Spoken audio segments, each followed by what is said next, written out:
Normatec recovery systems give you a high-tech compression massage for warm-up pre-workout and recovery post-workout. The technology is very safe and is used by a broad range of athletic types and really any fitness enthusiast looking to get the most out of their workout.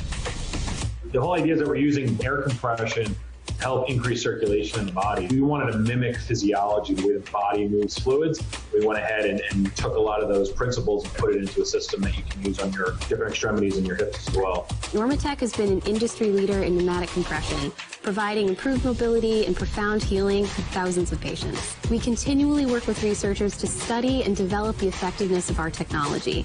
It's all about creating that community space where people have a conversation around recovery and start really challenging their beliefs in what is possible and what they've known and maybe what could be.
Come on, move.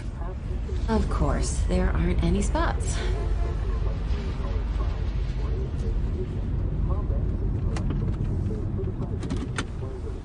A few minutes won't hurt anybody. Thanks, Grandma.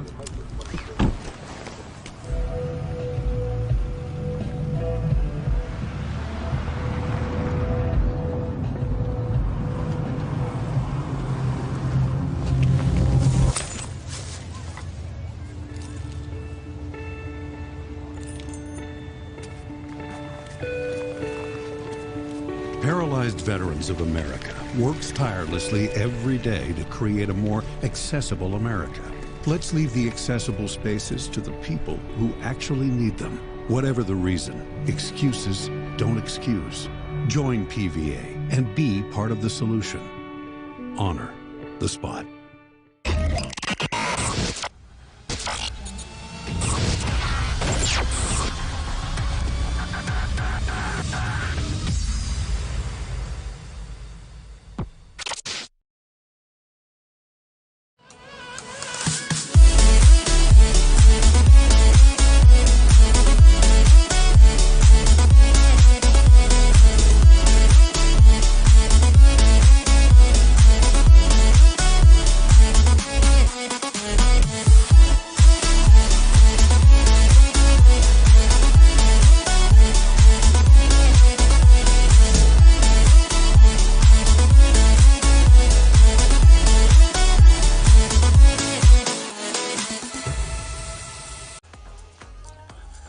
Well, welcome along. What a special day we have today. We have qualifiers, the World Championships in all this indoor racing.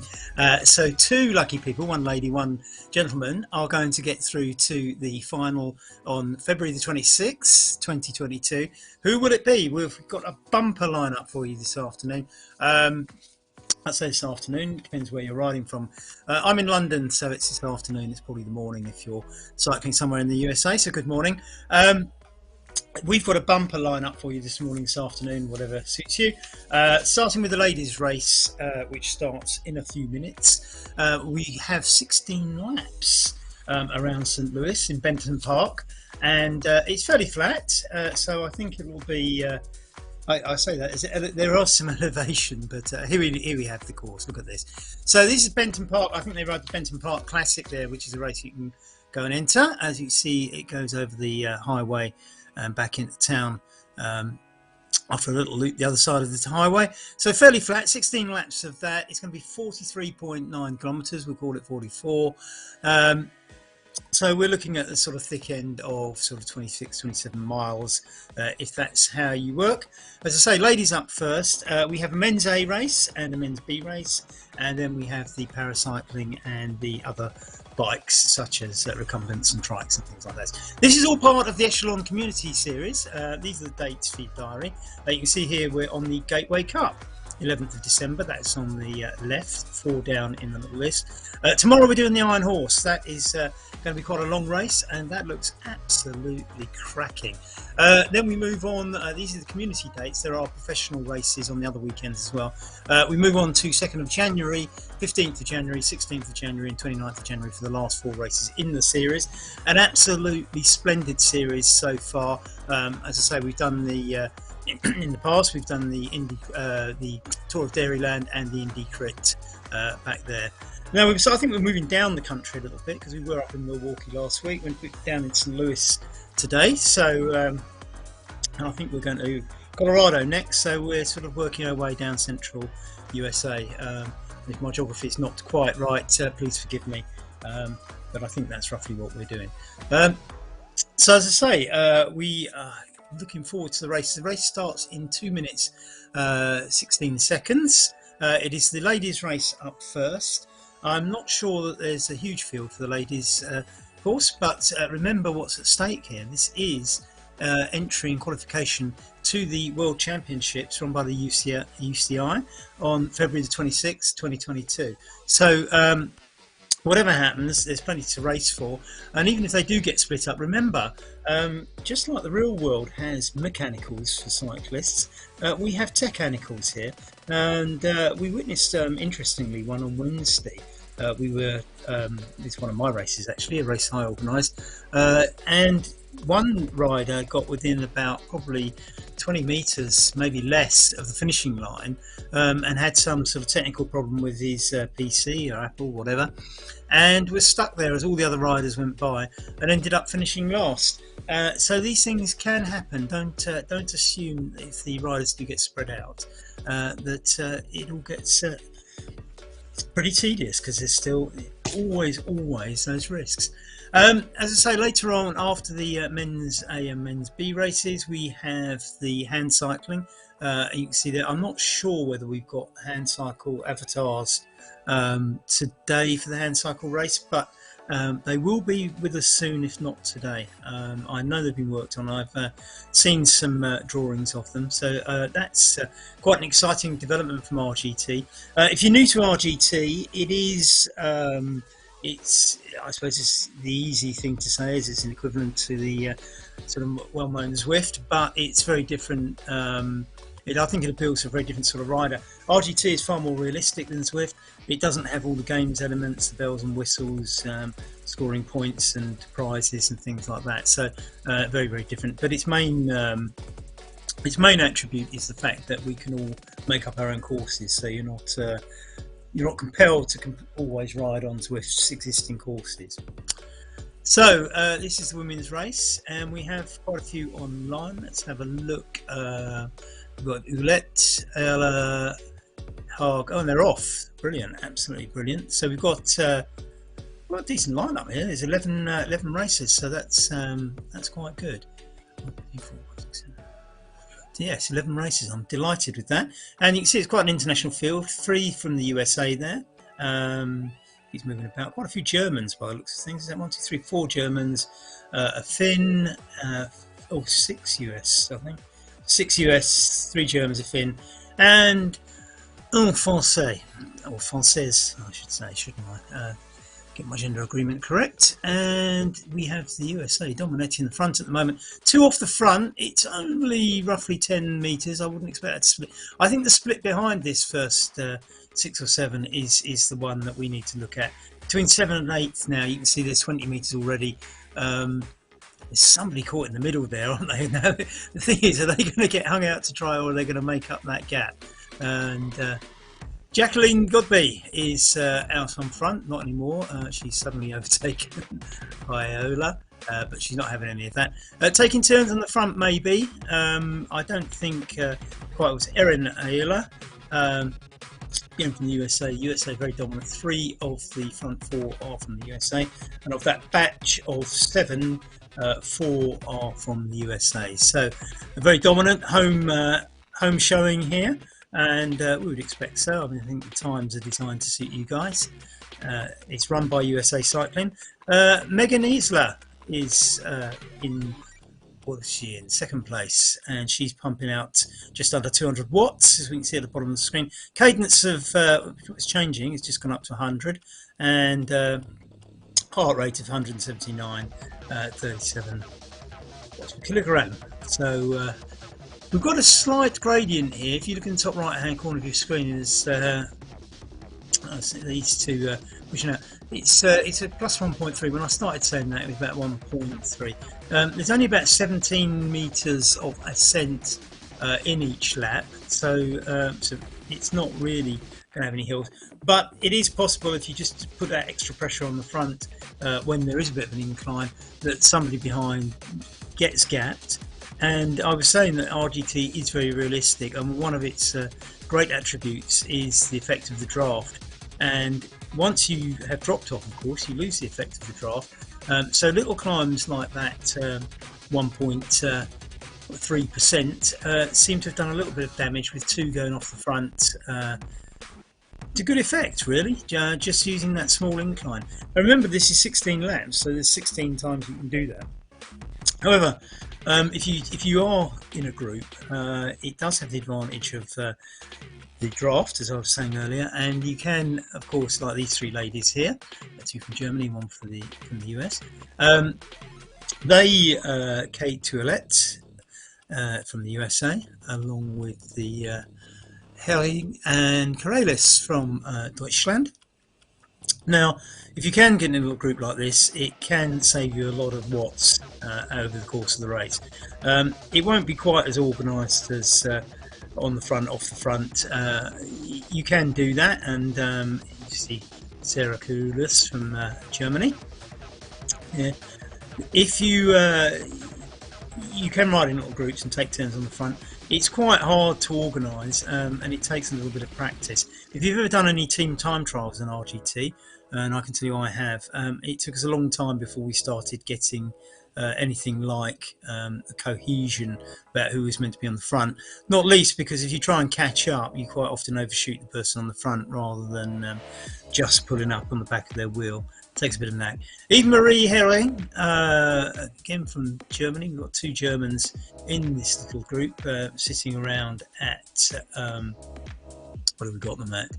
3rd, 4th, 5th.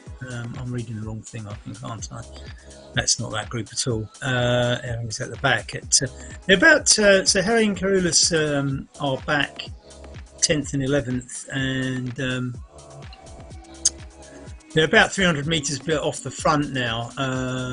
As we see, Godby and Isla now working away. They've got 200 on 3rd place now, so I think one of these 2 is going to be our World Championship qualifier. We've got Megan Isla, Ariel Varin and Jackie Godby all on the Zoom link there. As you can see, I think Megan Isla's face mimics the sort of face I pull when I'm on these things. I think Jackie's certainly certainly working hard as well there, looking at the facial expression. Don't read too much into that. The cyclist they're just overtaking there is one of the dummy riders for the cameras, so they haven't lapped anybody just yet, I don't think.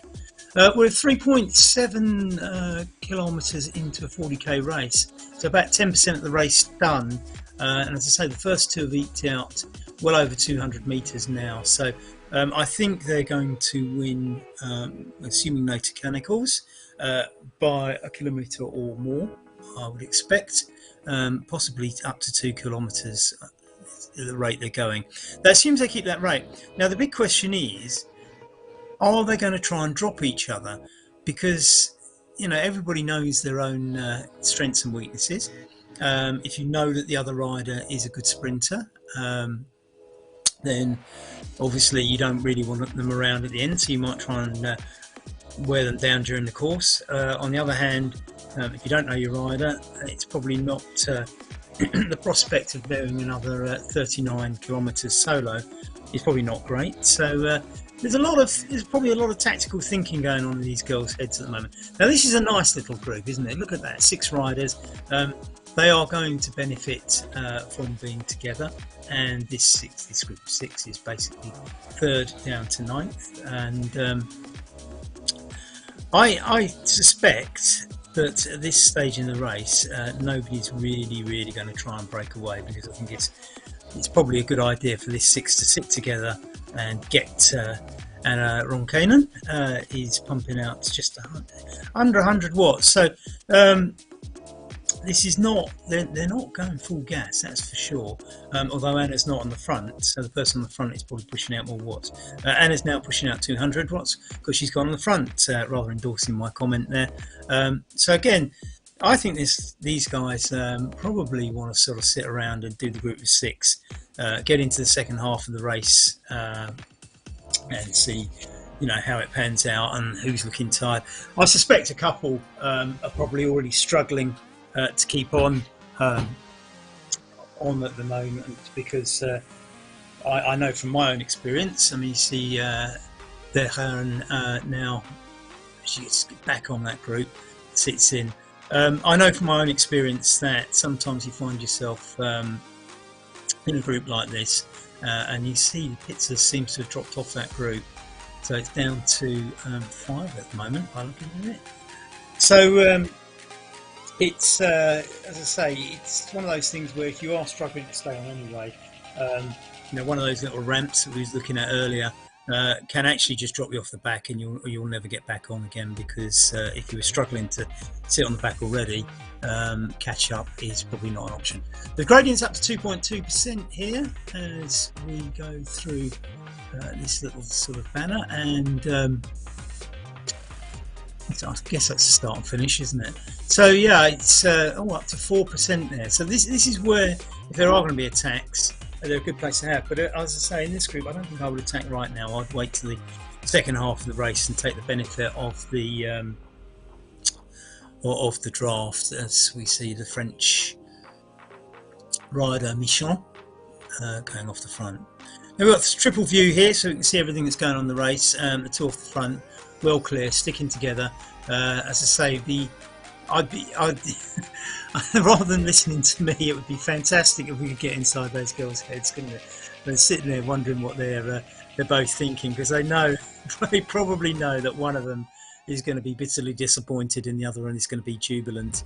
But there's a long way to go, 37 kilometres. Now what we have seen in some of these things is that you know, one of them, the weaker one, just sort of fades away at the end, and it doesn't take a lot to break away and win. But we just don't know that, do we? So don't go anywhere, keep watching. This is certainly, I think, going to be an interesting race. And the second batch, the group of 6 there, was 7, it's gone down to 6. And this is the effect of, you know, if you are struggling and you do get dropped, I think if you get much beyond 20 metres gap when you're dropped, it's very difficult to get back on solo unless you're a very strong rider.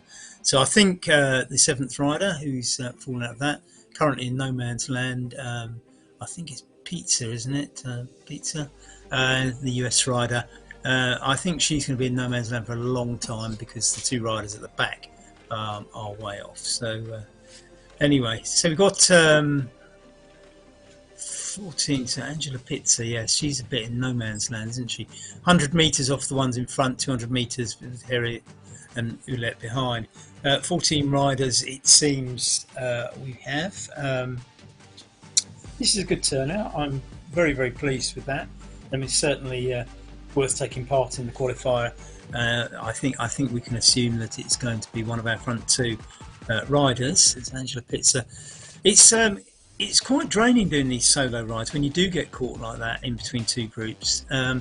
My instinct is that she's probably best just actually hanging on and just letting the next group catch up, because with 38 kilometres to go, I don't think she'd really fancy doing that solo. Greece here is again looking solo, but again she's got Brimmer from Canada, Carrera from France, Masterbaiki from Italy behind.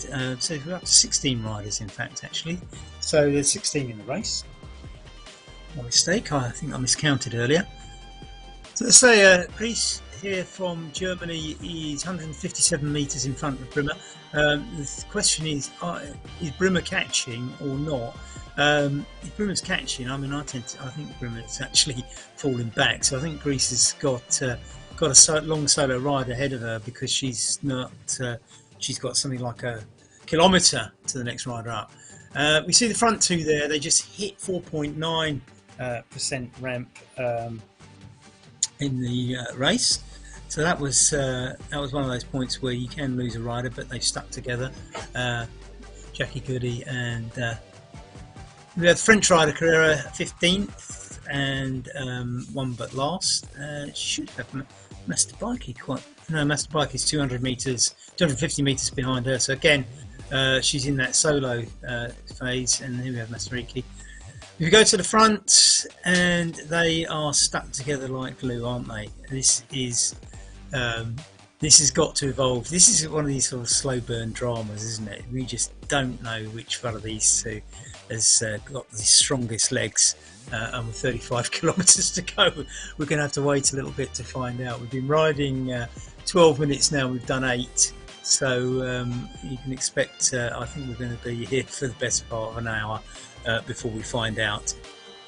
And we go around Benton Park in St. Louis on the Mississippi River, of course, and this is where they ride the Benton Park Classic, which is, I believe, a race that you can enter yourself, and I can't remember the date off the top of my head, but I'll get it for you in a moment. I think it is, it was in September, I think, in 21, so yeah, I think it's a race you can get involved in yourself down there in St. Louis, Missouri, and as I say, September 22 is my guess, is when it'll be on. We're riding it now on RGT. The scenery, now you might wonder why the scenery doesn't look like St. Louis. This is because RGT offers you a thing called Magic Roads, where you can go away, design your own roads based on real roads, and you send them in and they send them back all packaged up for you like this. The thing is, you get stock scenery. I don't think anybody's going to draw every house and building in your neighbourhood for your little local ride for you. So you get stock scenery like this. So even though you're riding through the city centre, over the highway bridges and all the rest of it, you get these nice wooded scenery. You do get a choice of landscapes. This is the sunny one, the standard one. I tend to use on my races. I do pick the Northern Europe one because it's, you know, a bit grayer and it rains a bit, which is what we're used to in London. So it's not only that, I run my races right through the winter, so I've got that winter feel. But here we are in the joys of summer. Megan Isla, Jackie Godby and Erin Ayla are on the Zoom screen, as you can see, and I think Erin's looking quite calm and collected, isn't she? Jackie's sort of looking steady, and Megan certainly got that mouth open for extra oxygen intake, I would suspect. I know how it feels, so don't take that as any sort of judgment at all. I would probably have my mouth wider open than that and gasping if I were in this race.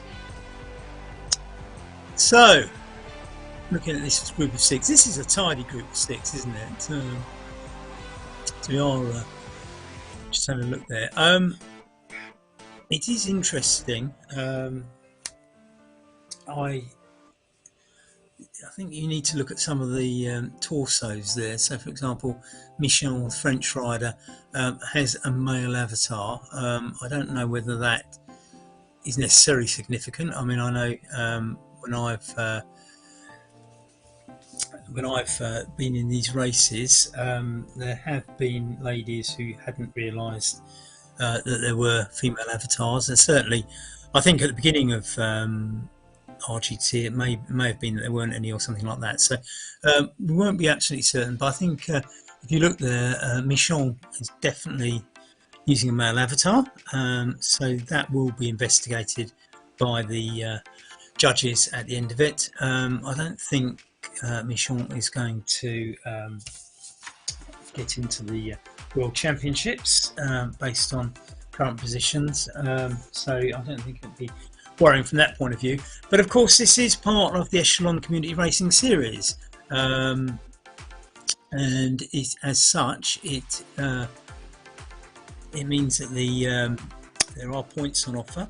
So this is changed afterwards if it turns out that anybody's been technically doping, and I say technically doping by that, you know, it's putting the settings wrong on their machine, then they are taken out afterwards. And we certainly had a couple last week that we suspected, and when I saw the final results, they were of course taken out correctly. So this is a well organised, well-oiled machine. So we see Jacqueline Godby out there on the front. I'm not sure if Isla's getting slightly dropped there, because the gap's small, but it's easing out a little bit. I mean, I certainly, I think it would be a brave move by Jacqueline if she did try and go out solo at this point. But on the other hand, if she doesn't fancy a sprint at the end, this might be a very, very good tactic. I'm not sure. It seems to be just pulling out a little bit, doesn't it? But it doesn't always tell you the whole story. And in fact, I mean, even if you look at Megan's position there, if you look in the top right hand corner, she's still getting a watt saving of 45 watts. As close, oh, she's got closer now, and it's got it. Okay, but it's gone up to sort of 75 watts saving now that she's right on Jackie's wheel. So you can see that even if you do get that sort of 10 metre gap, you can still be all right. But like I say, I think once you get over 20, as they overtake Greece, the German rider, back marker. But as I say, I think once you start getting over 20 metres off the, you know, it suddenly becomes tricky to get back on.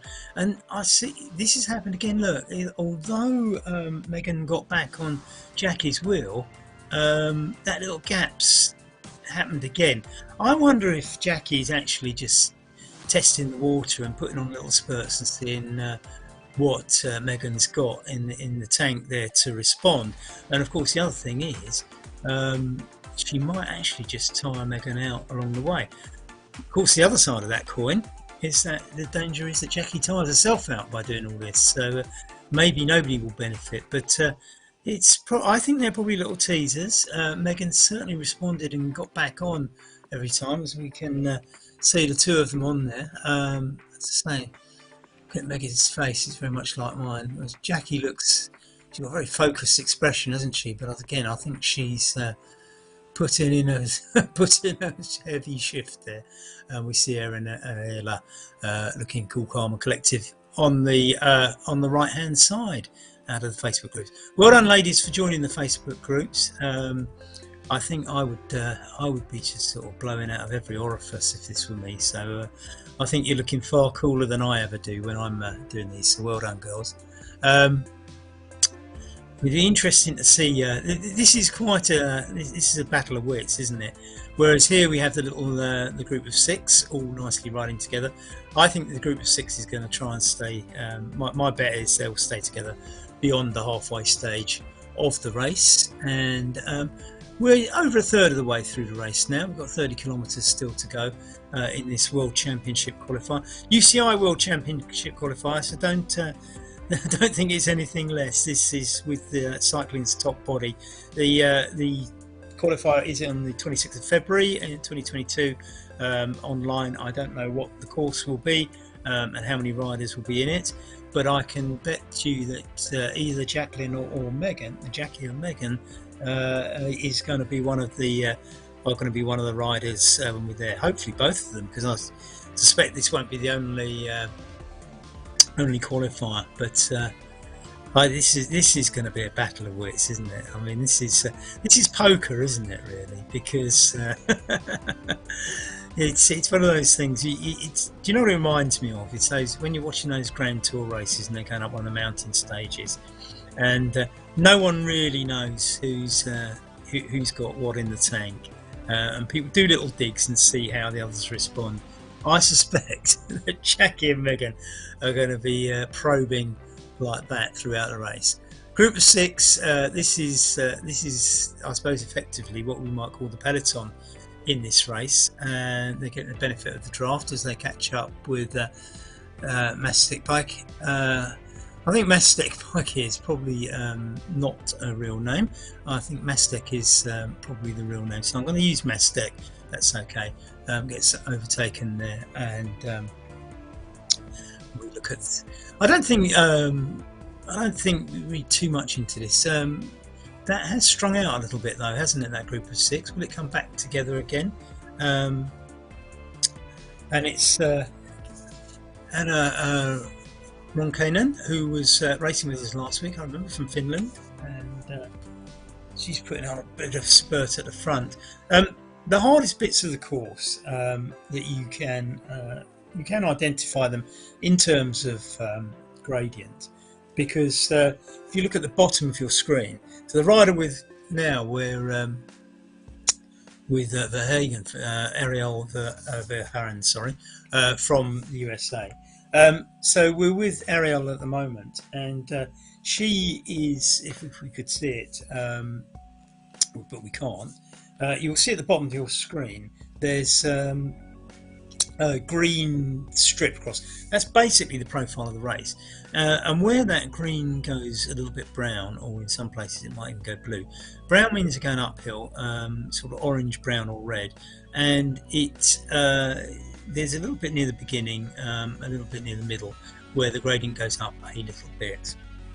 And those are the places where I think we'll get the attacks. Like I say, though, my instinct is that the attacks are probably going to happen in the latter stages of the race, when people need to make moves to get themselves somewhere. In the meanwhile, the group of six, which was a little bit strung out, is back together again. There seems to be more than six riders there, but I suspect that's probably a back marker latched on for some reason. Because it's certainly, if we look at Echelon at the moment, and we're with Ariana Verhaeren again at the sixth place. And you can see that third down to eighth is the group that are together, just 8 meters separating a lot of them. Pizza is behind that's Angela Pizza, is another few hundred meters behind.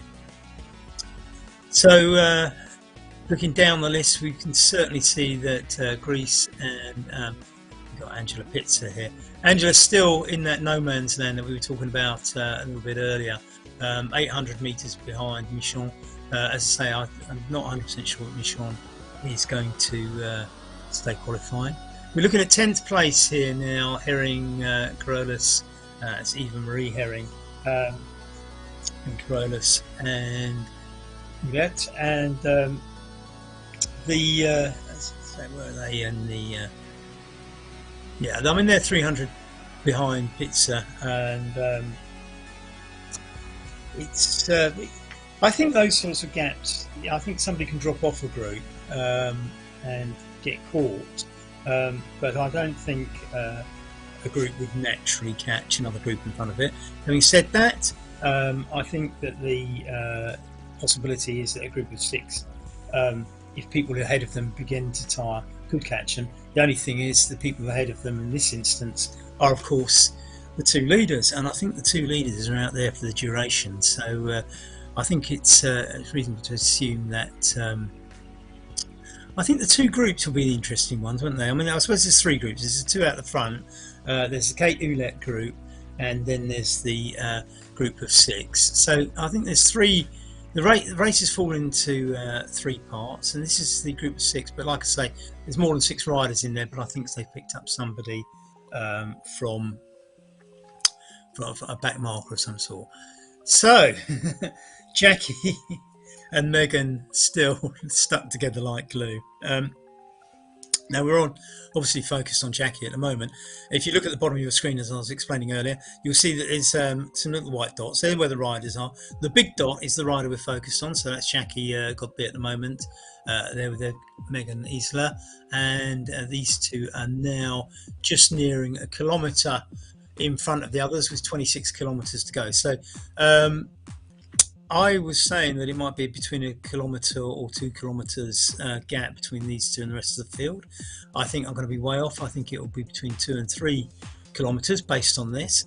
Of course, it doesn't mean they can sustain this for the whole race, but having said that, they look to be the 2 strong riders out there. They're followed by the group of 6, remember. Then we've got some solo riders, and there's a group of 3 to the Ouellette group. So 3 races effectively to watch now. This has split itself into 3 races, shall we say. Now this is, say, the group of 6. There are 7 riders in it, and I've yet to work out who the person in the group of 6 who is not part of the group of 6 is. But as you can see, 1, 2, 3. Hang on, 1, 2, 3, 4, 6. It's, yeah, I can't work out which ones. Oh, 13. Yeah, so it's I see. So that's the Italian rider Mastek, which is the interloper there. In fact, there's 8 riders in the vicinity, but I think the other one being dropped off there is presumably a back marker they're overtaken. So, as I say, Master Bike from Italy is the one that shouldn't be there. We'll have to have a look at this group, I think, just to check out that there aren't any male riders in there that shouldn't be, because as I say, I think we've got 16 riders at the moment. I've got a feeling that Michon, the French rider, might be disqualified, and if there are any more, that changes the lineup. Now remember, of course, that this is a series, so everybody gets points for races ridden. The races is 2 on a weekend, and it's very difficult, I think, for a lot of people to be expected to do 2 races in a weekend. And bear in mind that we've got 40 kilometres today and 80 kilometres tomorrow, so that is asking riders to put a lot of effort in over 2 days. So those riders that only do 1 race will obviously fall behind those that can manage to do 2. And I'm quite interested looking at the table so far, because Anna Ronkanen, the Finnish rider who's in here currently in 4th place and is going to finish in Group 2, is the series leader. Now Anna did both races last weekend, scored herself massive 380 points, put herself in a very commanding position, just in front of Gabriella Schumann. But I don't see Gabriella Schumann in today's race, so theoretically Anna gets a great opportunity to put herself further ahead. In 3rd place, Eva Dora, who's not in this race. Remember, of course, though, that Gabriella and Eva may well be looking at tomorrow's race. They might have their eye on that, and with 80 kilometres to go, might have just decided to give this one a pass. Erska Korent is currently in 4th place, again not riding today, and in 5th place, guess what? It's Jacqueline Godby. Now, if Jacqueline can win today's race, or even in 2nd place, that would put her on around about where the same as or just above where Anna is at the moment. So, assuming Anna's going to score a hefty amount of points, would still leave her quite adrift of that. Now, most of the rest of the riders behind that are not racing today. I'm just looking down the list. I don't think there's any other any other races racing today that... Oh, yes, I beg your pardon. Elisa Haag, she's currently in 7th place, sitting in 7th place in the series.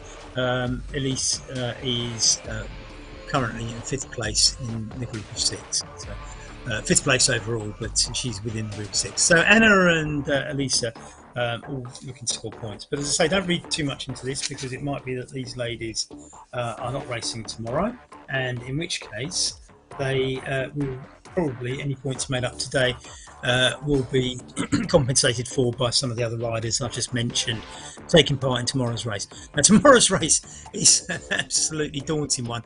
I certainly think, from my perspective, you know, ignoring one's availability and things like that, I would have picked today's race over tomorrow's. Tomorrow's has some, shouldn't say, rather challenging climbs, and it also is 80 kilometres long. So yeah, it's quite a daunting race, that one. You know, maybe you know, somebody might find that it suits them because they, you know, got that ability to stay and ride long. Now you see the front two overtaking, so they're basically just overtaken 10th place. So they've got something like another 7 riders, and bear in mind that's Pizza and the group of 6. It's Angela Pizza and the group of 6 ahead of them. This is quite a dominant race from Megan and Jackie. Ariel Verheeren is on the Zoom room. I don't know, can't see Jackie on there at the moment, but maybe she's keeping her cards close to close to us. We can't see what her face looks like. We'll have to see how that pans out. So if you heard a doorbell just behind you, unfortunately I've probably got somebody delivering something from Amazon. So as I say, there's let's having a look at this now. 1.34 kilometres between the front two and Elisa Haag and from Germany, and Anna Ariella Verheeren from the UK, Anna Ronkanen from Finland, part of that group too. I think as this series goes on, it'll be quite interesting to quite interesting to see how many races the girls enter in order to clock up points. So I'm just going to have, I think I'm just going to have to go and answer that doorbell. So could you give me about 30 seconds break there, please?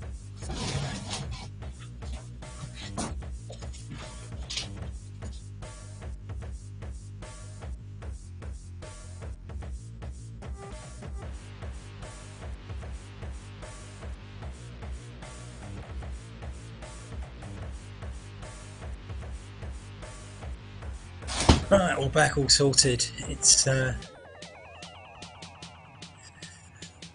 1.35 kilometres distance between the first two and third place.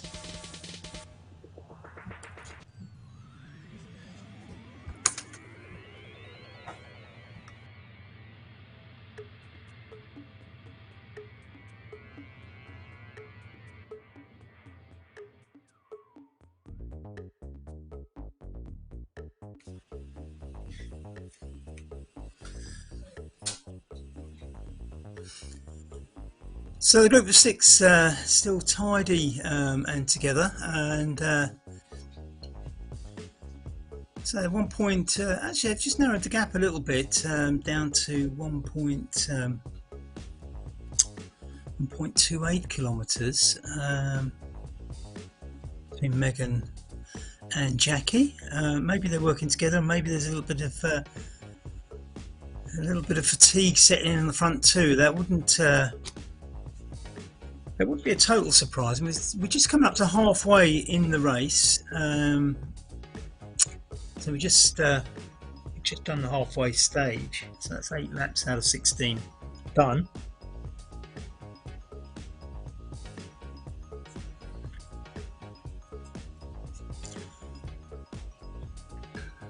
Be interesting to see the Megan wiping some sweat off there. I hope you've all got the fans on full blast there, ladies. It's and a nice mat under the bike. I must admit, when I first got one of my when I first got my indoor trainer, I wasn't aware of how much I was going to sweat, and it took me a little while to realise that I absolutely needed a fan. Jacqueline Godby, Megan Isla, now up with Angela Pizza, and that means that they've only got the group of 6 in front of them now, haven't they? So they've just about overtaken everybody bar the group of 6. Now the group of 6 might be a bit of a challenge to catch. The gap between them is now 1.37 kilometres, but it's gone up to 1.4. It was 1.28 last time I looked before that. So it's easing out a little bit, but it's going out sort of 10 metres here and there. Whether or not they'll catch them, so I'm just thinking if they've made up sort of 1.5 kilometres over half the course, and if you assume they're going to get 3 kilometres over the whole thing, it's interesting to see whether they're going to catch them or not. It's going to be very, very tight, isn't it? I think the group of 6 might hold out, and bearing in mind they've got the effect of the draft and everything else like that, it's probably, I would mind you, the gap is coming up, you know, the gap's increasing, isn't it? Jackie's still off the Zoom room, so we won't know how she's looking. Megan seems to be putting in some effort there, doesn't she? She is going for it. You go, girl. You're doing a fantastic job. Erin Ayla and Ariel Vaharan making up the Zoom room for us today. All doing it inside the house as well. It's an interesting thing. I tend to ride in the garage, which I suspect, and I would like to think, gives me the advantage of the temperatures slightly lower than inside the house, certainly in the winter months.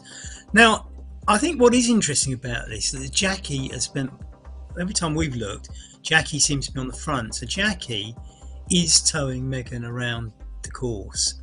Now, this could be Megan being very, very smart and letting Jackie do the work, or maybe Megan's hanging on, and we don't know, do we?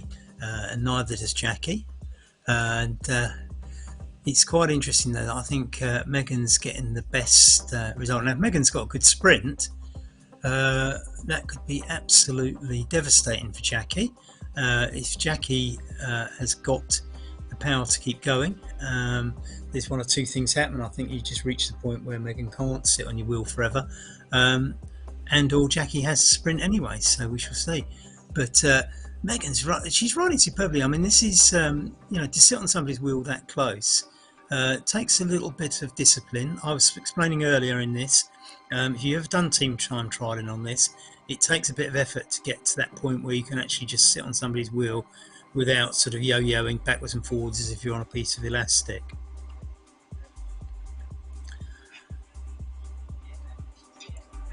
So it's only 1.42 kilometres gap between the front 2 and the 6 now. So my feeling is that the front 2 are not going to catch the group of 6 in the race, which I think is quite a positive thing, in the sense that, as terrific as the front 2's ride is, I think it doesn't need to be too emphatic to keep the race this way. If the race is more competitive, I think there's some advantages to be had there, as much as we admire emphatic rides in the way that Jackie and Megan are putting off the front, and particularly Jackie, because she's doing more work on the front as far as I can tell.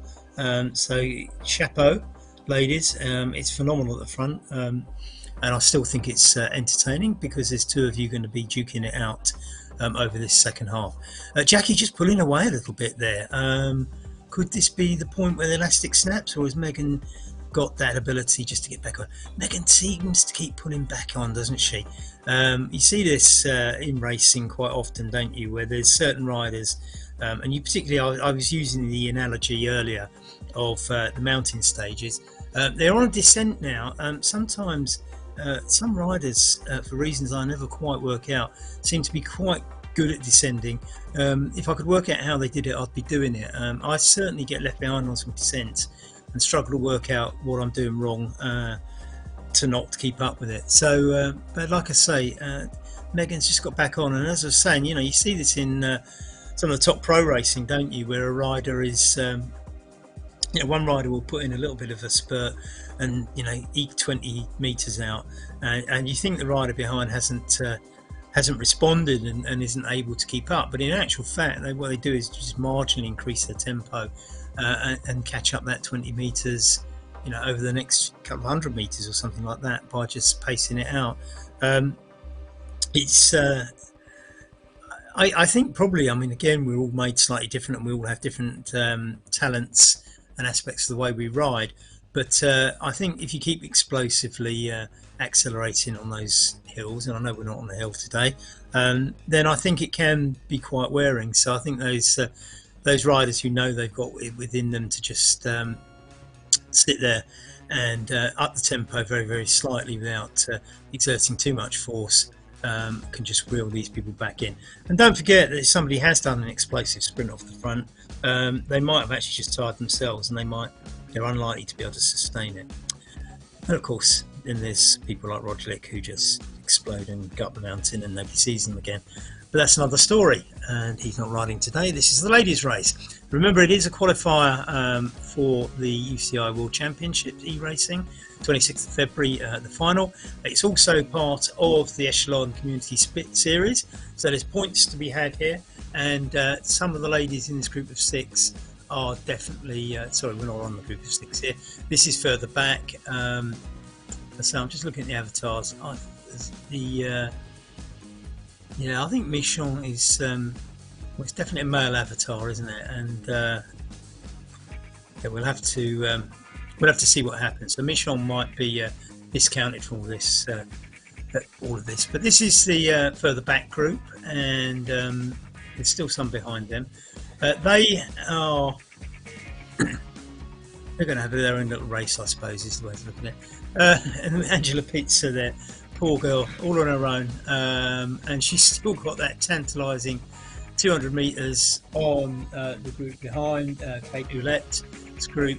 I think Angela, right, she might finish ninth, but it probably is the hardest race out of the lot, because she, I ignore, unfairly ignore the Jackie on the front there, but I think Angela Pizza has done this all solo. She's maintained that gap in front of the group behind her, whilst not being quite able to make up the group in front of her. So it's quite hard to do this, and I think we don't underestimate just how hard it is. And you might argue, for example, if Angela had been in one of the groups and had to do less work, you know, she might have, let's say, been sailing away and had a lot of strength at the end, but she's ridden a stoic race, 200 metres ahead of Krulus.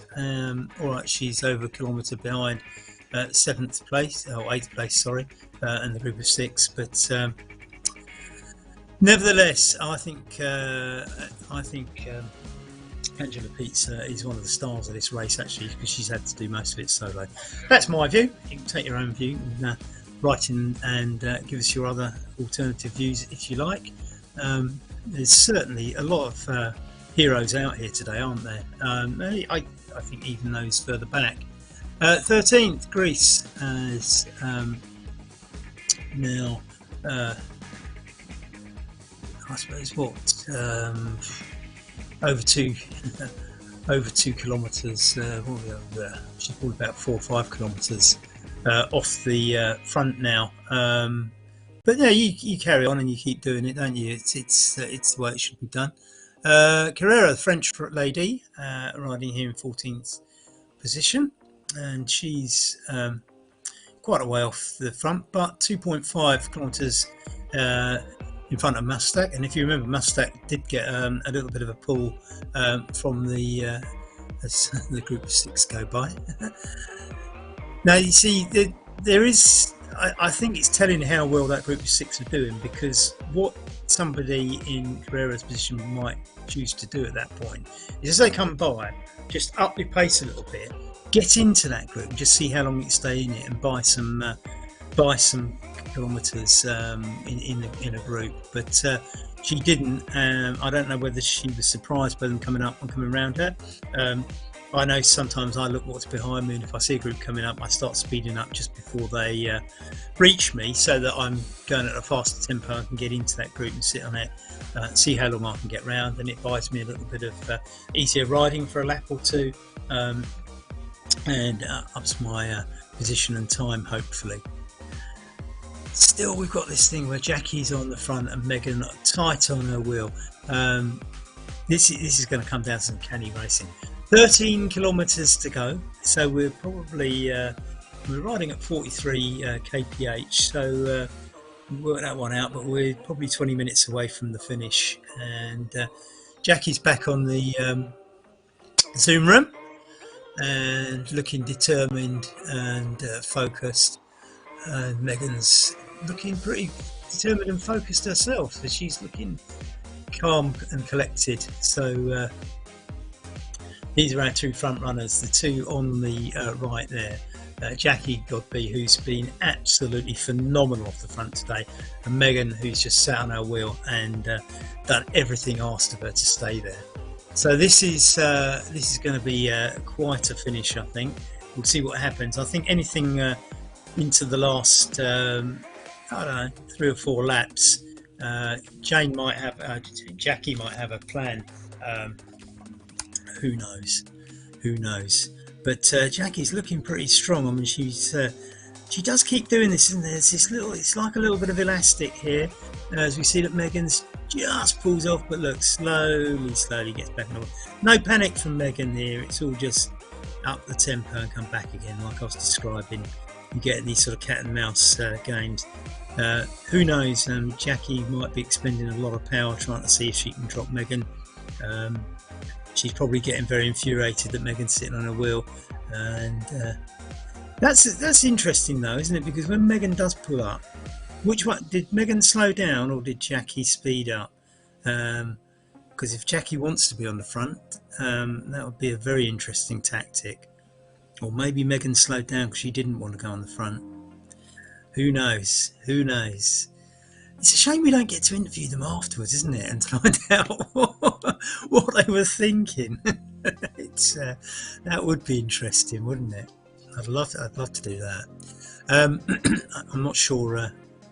I'm not sure if I've just ridden one of these. You see the little drop there in the road. I don't know whether that's meant to be there or not. I mean, bearing in mind that this is based on a circuit they actually do use for racing down in St. Louis, Missouri. I suspect that's just one of those little things that you get when you build one of these magic roads. You have to go around and sort of smooth out those little ramps, and sometimes the odd one just gets left in there. Fortunately, it's a downhill one, so nobody's going to complain.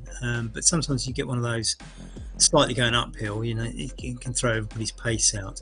That one was downhill, so we won't worry too much about that.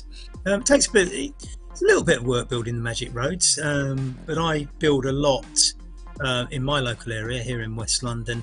I run races every other Wednesday night on RGT, and have been doing so for a year or so. Our 2nd anniversary this spring, and I've been building courses based on all our local roads, and as you can see, the scenery is different, as I explained earlier. And you get the knack of how to do these roads and make sure that they are as smooth as you can possibly be, but you can't get every little divot out. This one doesn't have too many bumps anyway. You can see from the bottom, only on the far left of the profile at the bottom of the screen does it sort of really go anything darker than a sort of orangey yellow. Orangey yellow are uphills, blues are downhills, red is very steep uphill, very dark blue is very steep downhill, and green is flat or relatively flat. You can see here this little group of 6 going up a small little incline. You can see it went very orangey, not very orangey, slightly orangey in the bit they just passed, and that was where they would have gone up. Still facing a gradient of 0.3%, which would register as green on that color-coded profile at the bottom of your screen. So the only really tricky bit is quite near the beginning of each lap on your left-hand screen. We can see it does sort of go a little bit orangey, and there's a little bit sort of near the middle where there's that very small rise. But do remember, if we look at Lisa Hart pushing out just under 200 watts, 76 cadence, 166 heartbeat, and so she's yeah, so I mean speed of 34 kph this is, of course, so that's probably about right. I would say probably not winning speeds, but as I say, this is quite cute, because I think this group of 6 is now just going to duke it out in the final lap or so. I think the weaker sprinters will try and go solo somewhere like possibly with 1 lap to go. I mean, I think if you try and burst out with 500 meters to go, you better be strong, because a group will catch you. On the other hand, if we look at the dynamics of a group of 6, which is not a large peloton, 1 solo off the front with a kilometre to go could actually do it if nobody really wants to lead the chase. But certainly out of the front 2, I mean, if either Jackie or Megan goes with a kilometre to go and breaks the elastic, then that will probably be enough. We shall have to wait and see. So we're under 10 kilometres to go now in this race, and no change. There's Jackie pushing out the watts at the front. As I say, third, Echelon, French rider. I think that's a male avatar, so we have to be dubious about whether that position is going to qualify once all the judges go through the results. And we have 3 Germans in. No, we don't. Sorry, I think it's 1 German, isn't it? No, 2 Germans. It's sorry, the keeps moving. So in the group of 6, we have. We're not looking at the group of 6, are we? So we're in the other group, aren't we? The one that's chasing Pete. So this is a group of 3. So what we have is Kate Ouellette, Carolus, and Eva Herring in this little group, working together nicely, I would imagine. And again, the same, all the thoughts that we were describing earlier must be going through their heads. Can I win the sprint? In actual fact, I'm just pleased to be, sometimes you might just be pleased to be in that group, and you think, well, if I come third in this group, it's better than being in the group behind. So Angela Pitzer, who I think deserves an absolute she's a star. She's going to finish 9th, but I think in fact, she'll probably be 8th, won't it? Because I think Michon probably will get disqualified, so she gets a bonus place anyway. But I think she's been an absolute star. She's done the whole race solo, held off the group of 3 behind. It's a shame, probably, that she didn't manage to get in the group of 6, because she's clearly a strong rider and would probably be doing quite well if she'd managed to stay in it.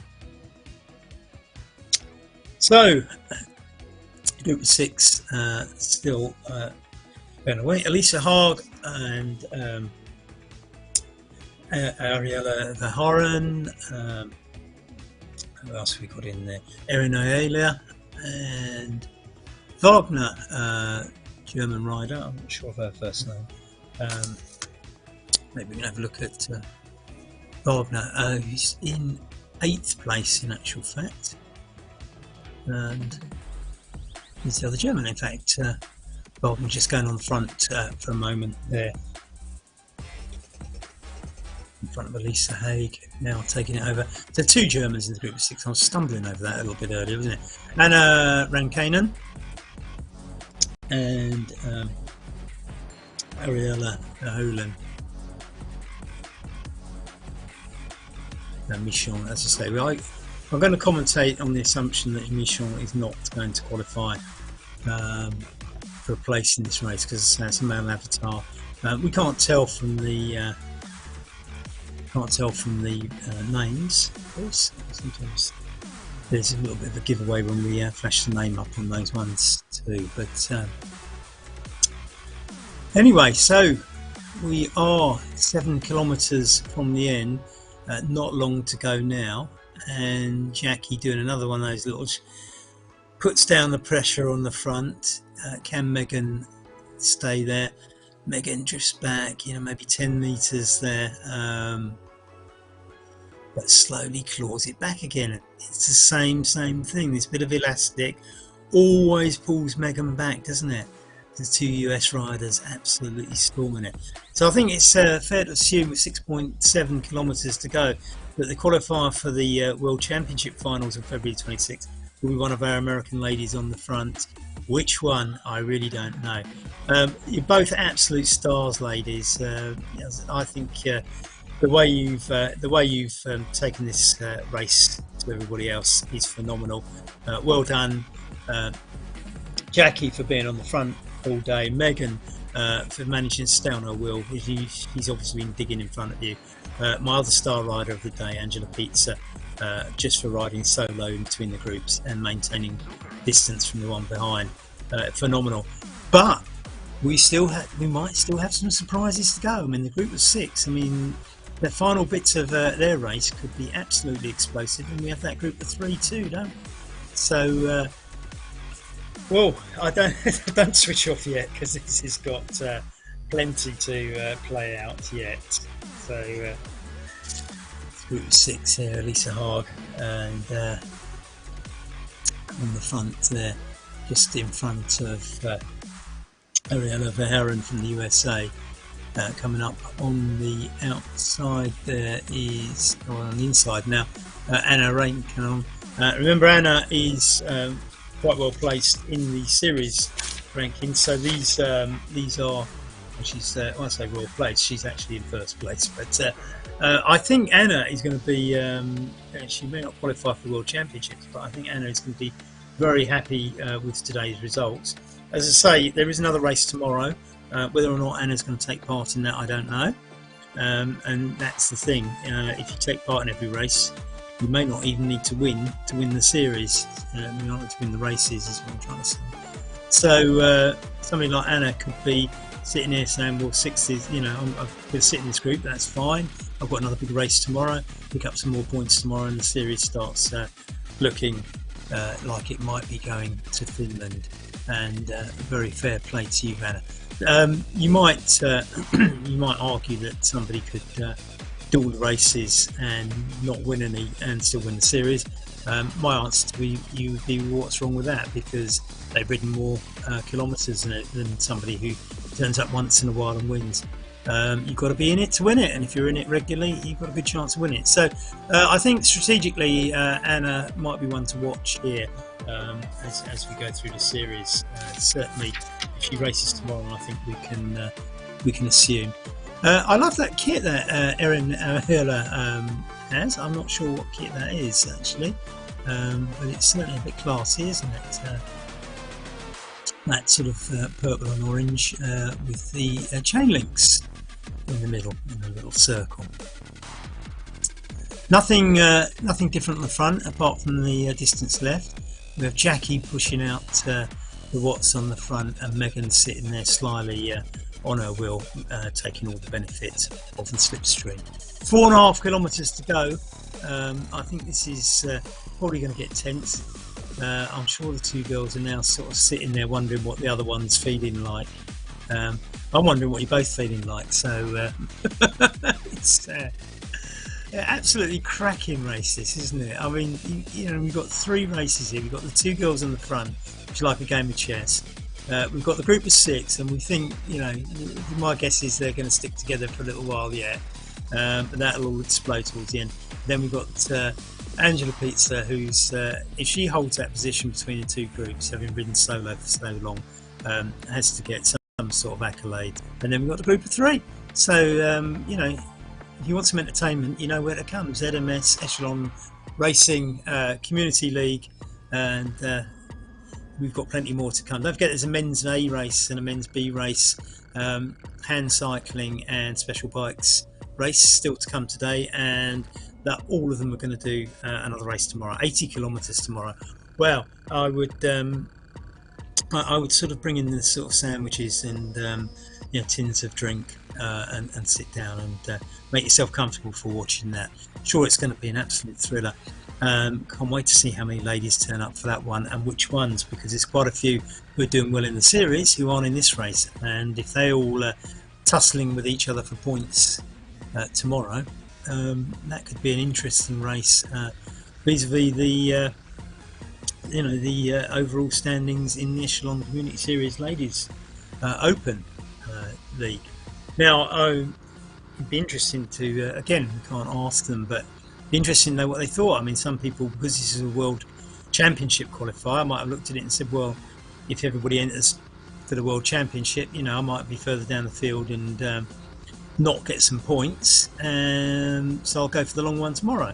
Other people might have looked at it and said the long one's quite a long one, that's going to be a bit attritional, let's go for the short one. Who knows? And of course, until you get on the start line, you don't know who else is racing, so you don't know what the others have done.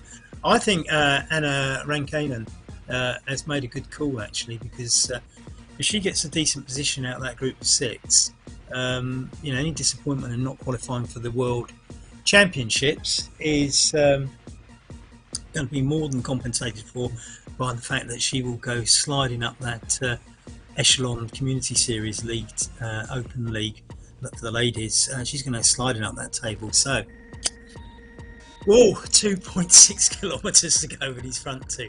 I think we have to stick with these two now for 2.6 kilometres, because this Jane's pushing out. That's quite a big gap. That's one of the bigger ones I've seen. Can Megan Islas, can she respond? She has again. She's done it again. She's done it again. She's got, there's tenacity in both these girls, aren't they? Aren't they fantastic? They are just absolute stars. And Jackie goes again. Megan fighting to stay on. Is Megan just teasing? Megan could just be playing her. She could have the sprint of all sprints. 2.2 kilometres to go. Jacqueline Godby leading Megan Esler, as she has been for most of the race. This is going to be phenomenal. We're down to the last 2 kilometres. Jackie goes again. Megan's not letting her go. The girls must be absolutely breathing out of every orifice and dripping sweat like a torrent. This is phenomenal. You keep going, girls. You're entertaining us superbly. 1.9 kilometres to go. Oh, come on. I just can't work out what's going to happen on this one. Because Jackie looks a strong rider, but I think Megan's determination to stay on, because Megan was willing to settle for second. She could sit up now and she would get second. She clearly is not settling for second, in my view. 1.6 kilometres. We're coming down to the last lap or so. This is cracking stuff. Jackie's still on the front. Is she going to burn herself out, or has she got that little bit extra just to leave Megan, as she has pushed ahead of Megan so many times? They're catching up with 6th place. I said they wouldn't do that. I was wrong, didn't I? I was wrong. They're going to catch us. I was almost right. I mean, I said they wouldn't quite catch these guys, but they've just done it. So they will be 1 lap ahead. So as soon as they finish, we can go over to the group of 6 and watch that tussle. But fair play. If they get past this little group before the finishing line, they've lapped everybody in the race. Michon, so dubious, just falling off the pack, so it might be a group of 5. Jackie going for it. Megan just getting driven. Sometimes when you go past the group, there is a tendency to get on the wrong wheel, but I think Megan would have been absolutely focused on which wheel she was following. So they've overtaken everybody on the whole race now, and everybody is at least 1 lap behind. Megan's still sitting there, fighting.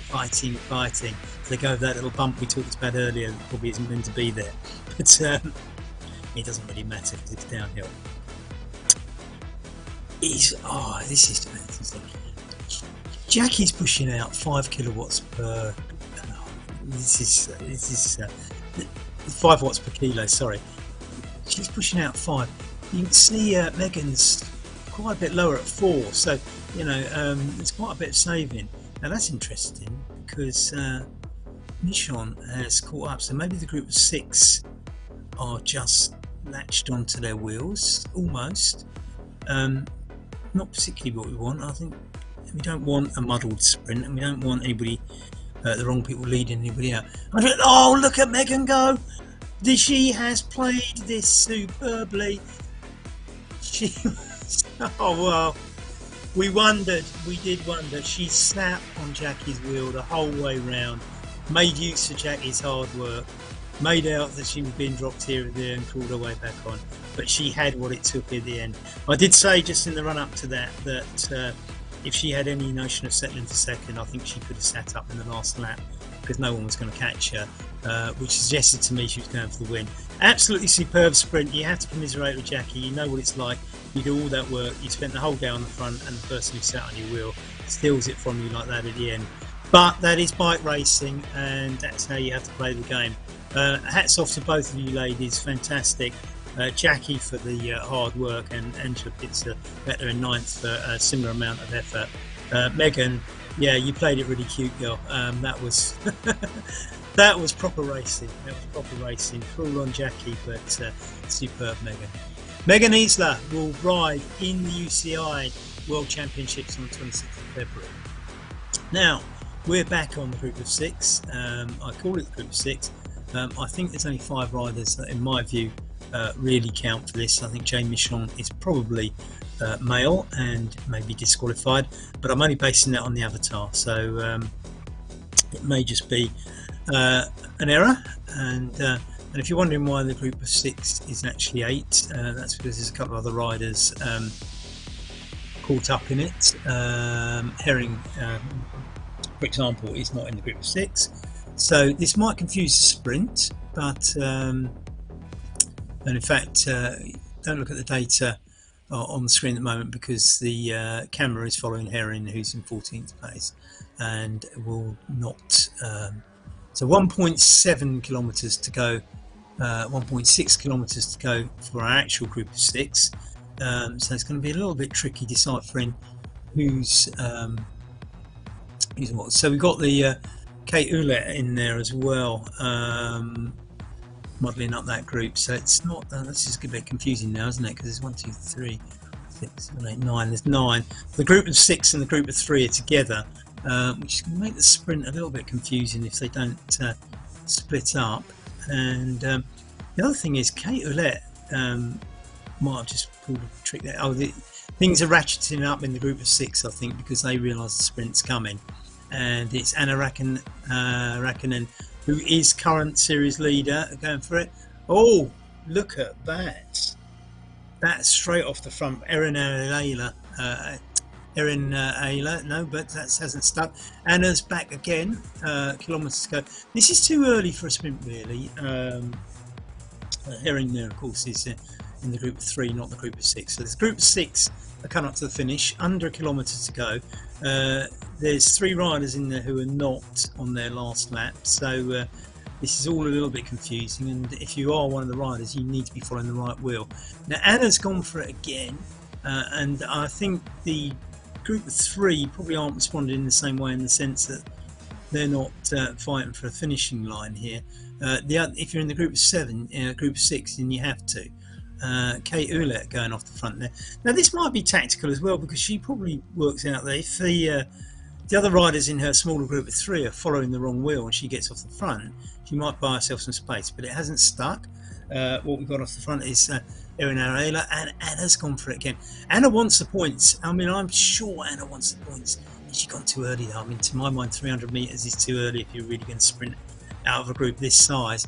But Anna's certainly going off the front. Maybe if she can get a gap. She's just pulling out a little bit of a gap now. She's going for it.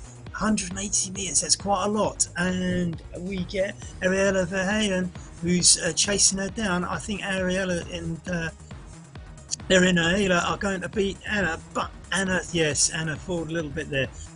She ends up in 5th place, so she lost a rack of points on the line there. But I think she did go a little bit too early. and the other girls did well to bring her down, to catch her up and bring her in, reel her in anyway. So next up to finish with 2.6 kilometres to go. So that's a mark of how big the gap was between the group of 6 and Angela. But Angela, of course, is in fact, actually, she's been caught, hasn't she? That's interesting. In fact, the group of 3 have caught Angela Pizza, so she hasn't managed. She's done all that solo riding, and with two laps to go, has been caught by the group of 3 again, which I didn't predict. Interestingly, 8th there, Michon, who I think is a man, is called Julien as well. I suspect that the French Julien, if it was a lady, would probably have a double N-E at the end. So I'm fairly sure that 8th place is going to be a disqualification, but we speculate, of course. The other French rider there, the Crackers, looking far more legitimate based on the avatar.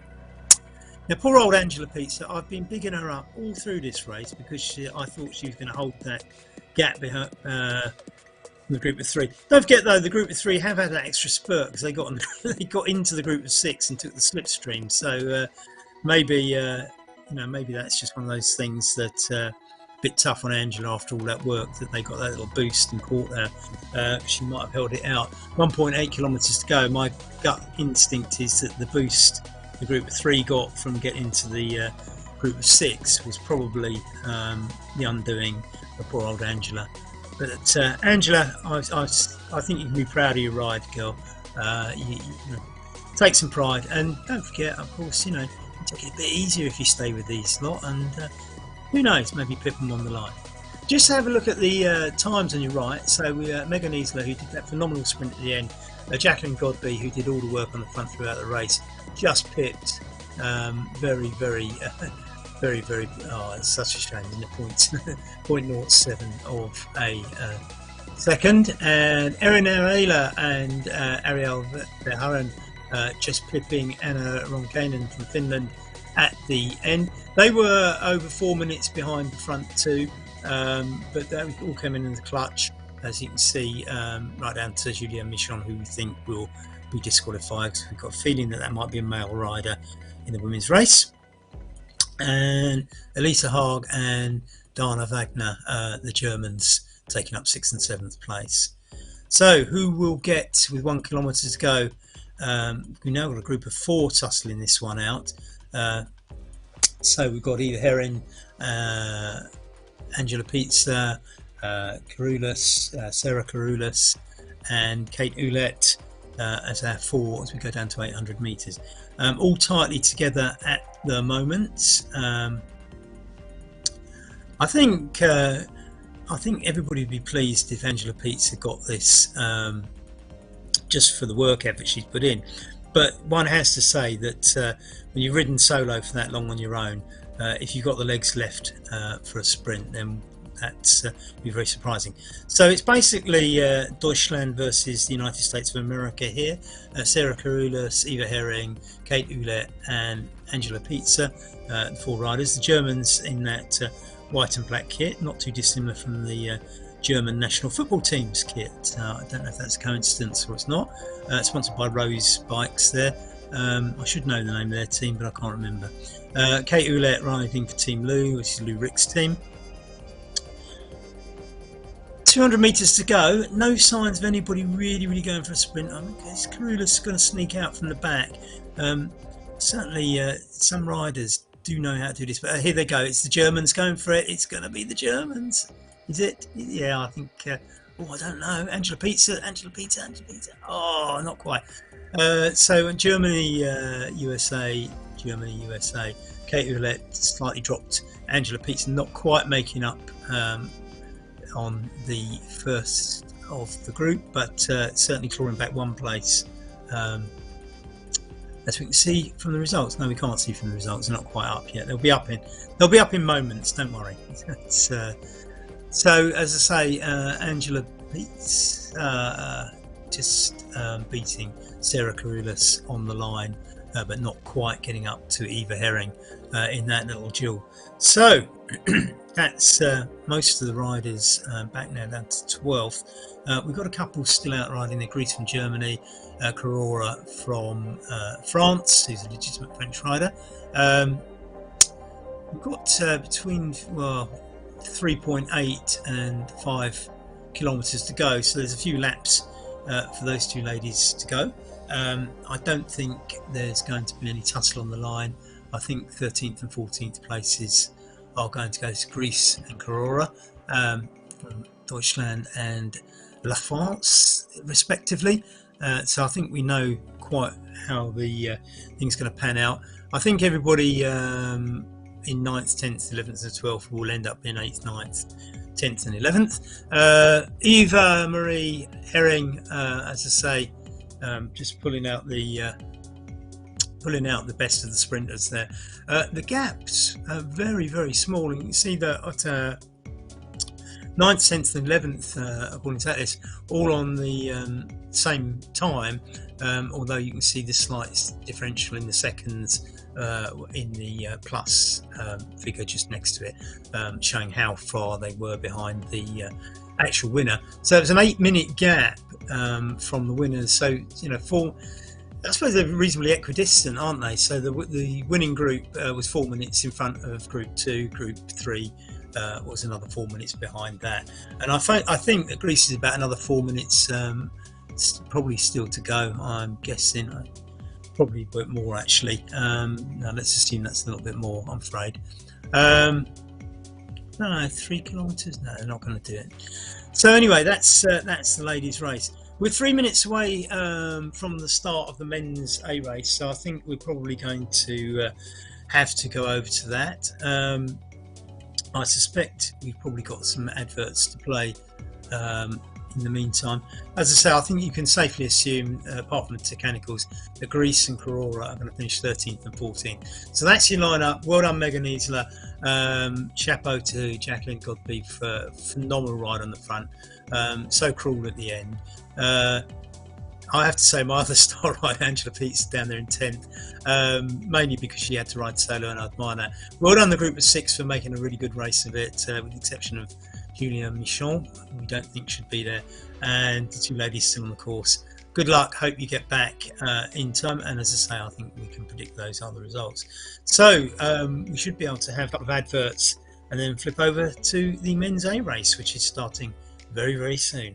Same course, and I think, as you saw from the little clip when we flashed over a moment ago, that's going to be quite a big field, so that could be quite an interesting, explosive race. Look at that. How we got 63 riders online for this World Championship qualifier with 2 minutes to go. Expect a few more to log on in that 2 minutes. It happens, and I'll be back for the start.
or contribute points for everybody towards that series.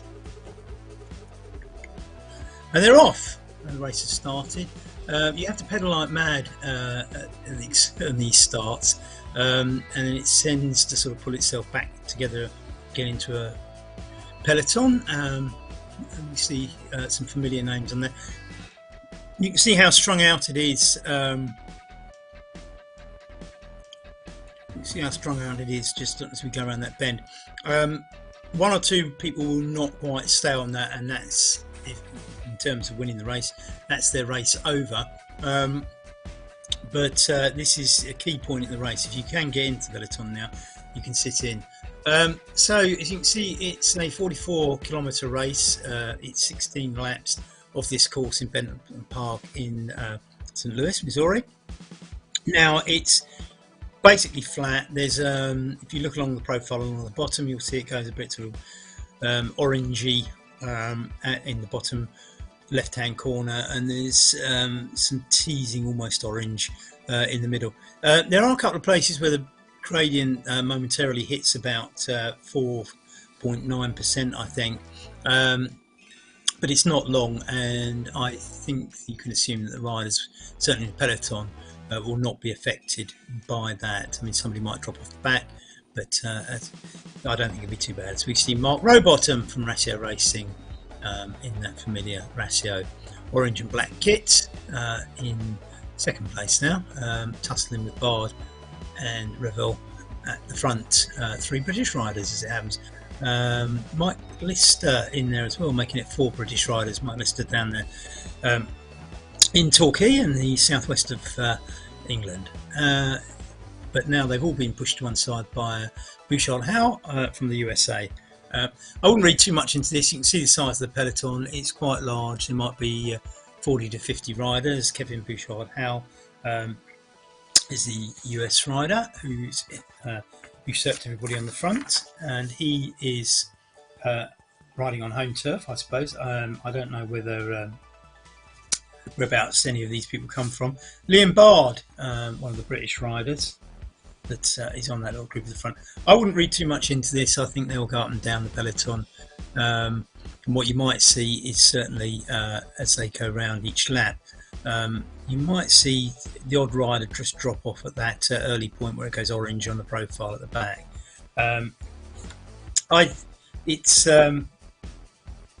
We've just watched the ladies' race. I don't know whether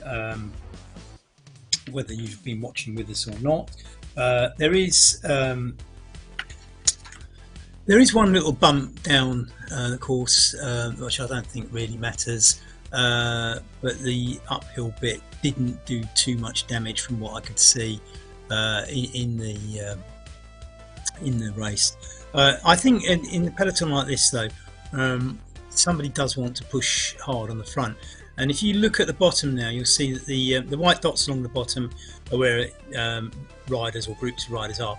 The big blob, the bigger white one, is the rider we happen to be following at any one given point, and you can see we're just coming to the end of the lap, which means we're just hitting the other side of it now.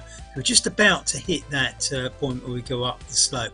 Now it might be that if somebody on the front of the main peloton pushes up that little bit of gradient, somebody might drop off the back who can't quite hold that pace, and the peloton might thin. And with so many laps, 16 laps, well 15 left obviously for the front group, that is going to attritionally lose a few people off the back. But I still think we'll end up with a large peloton on this one. It's just too flat to thin out the field, is my expectation, as these guys further back finish their first lap. Mike Lister just chasing down Gavash. The British and the Americans certainly are dominating the front positions for some reason in these early stages.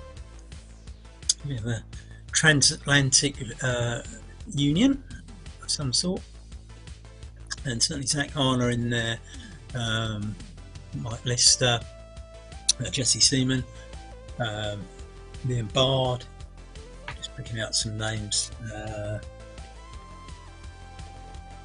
Some of these, quite a few names I'm not so familiar with. I'm not saying I know every racer on RGT, But it's fair to say that I think there's some riders here who are probably here just for this World Championship qualifying. And why not? If the World Championship qualifying race happens to be on RGT and that's not your usual place, why wouldn't you sign up for RGT? It's absolutely free to get an RGT subscription. It's free to enter the races. There's nothing stopping you. And quite a good turnout in the Zoom room today. We have Jason Yeager, Jesse Seaman, Ryan Larson, Mike Serenke, who else is in? Will Harding, Oliver Dowd, Brian Hodges, Tony Gumbel, and Patrick Warley, I suspect. Not sure, probably pronounced that wrong. Well done, guys. And I do marvel at some of the cool faces that these guys have. They're clearly well conditioned and coping with it nicely. And again, just like the ladies' race, fascinated to see how many of these guys are actually doing it inside the home. And I only say this without any data of who does what. It's just that I do mine outside in the garage, and you know, I kind of like doing it out there because the temperature's a bit lower and I don't get quite as hot. But Mike Swart, who's actually one of the guys who's very active within RGT, and I think he's pushing out 225, sitting in the peloton quite cleanly at 31st position. Yeah, so you don't have, this is the whole thing, you get a peloton this size, if you can get in it and stay in it, you've got a very good chance of getting a half decent position. And you look at these guys who've been you know, out the back here, 50th, Dujon, who I've come across before in these races, and he's a decent rider as I recall. He stuck out in 50, and this is probably just down to the fact that you didn't quite get on the peloton when it went flying off, and what have you. But it can be quite daunting trying to get back on the peloton if you are off the edge of it. Maybe he's on the back of it, I'm not sure actually. I might be, maybe he's not so far off.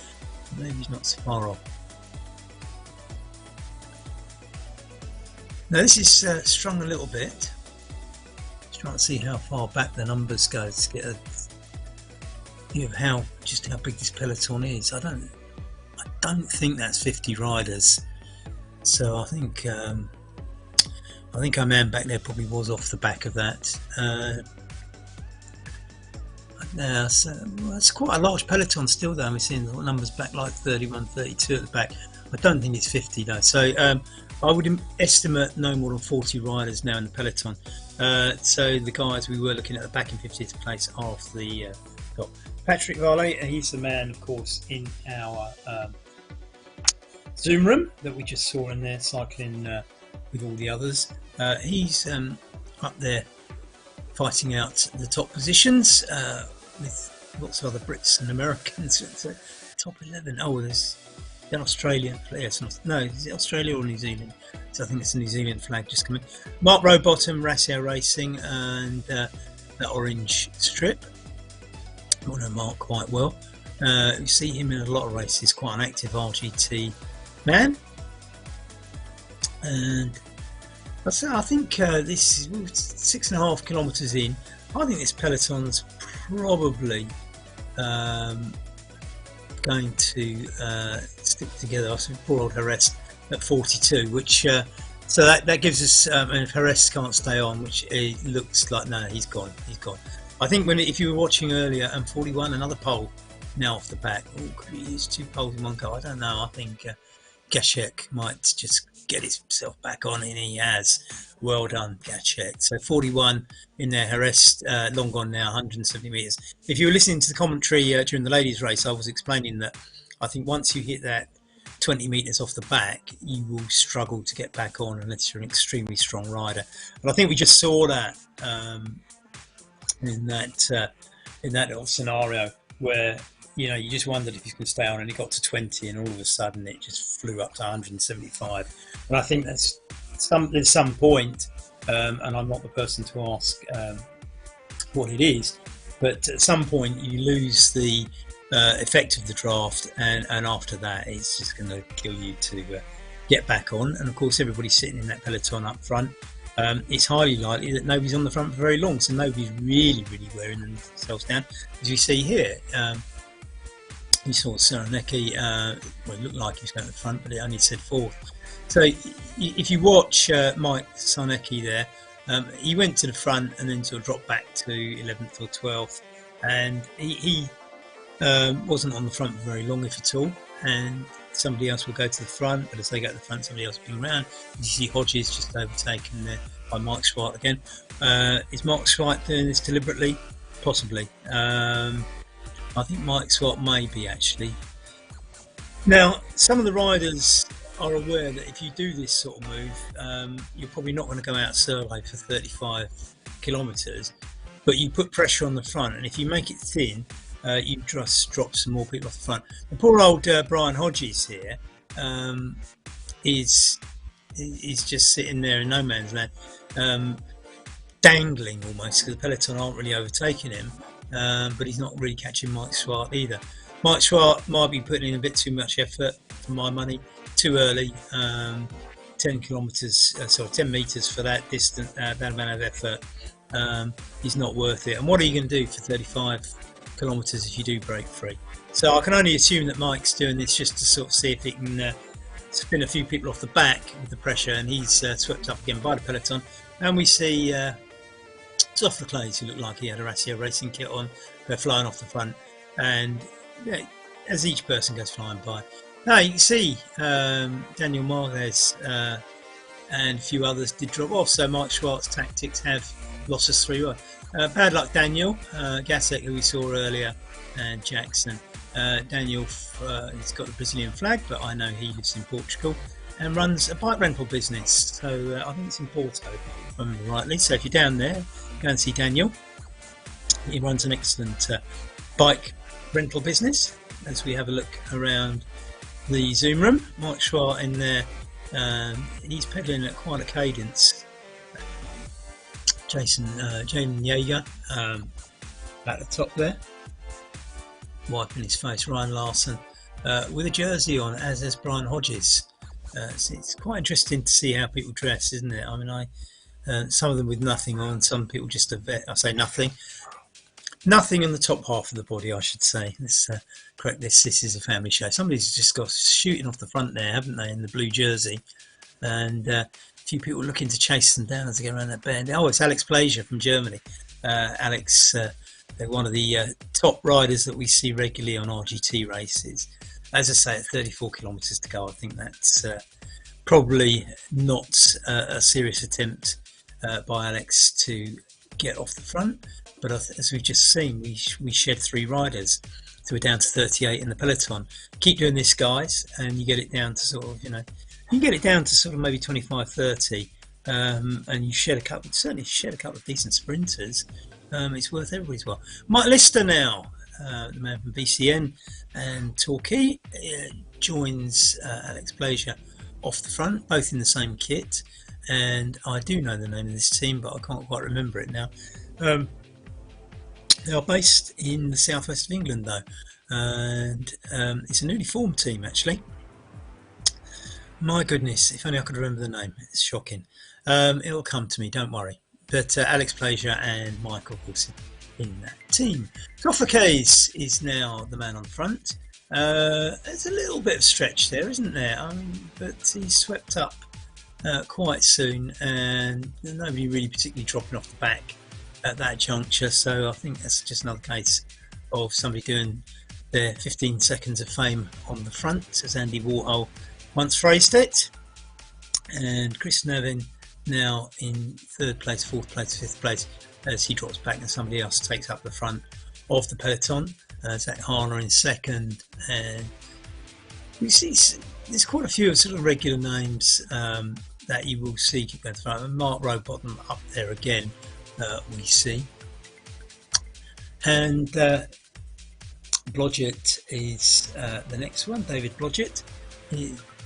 And Charlie Revel is the latest one to ping off the front and see what happens. Now that Charlie might have just actually stretched this one a little bit.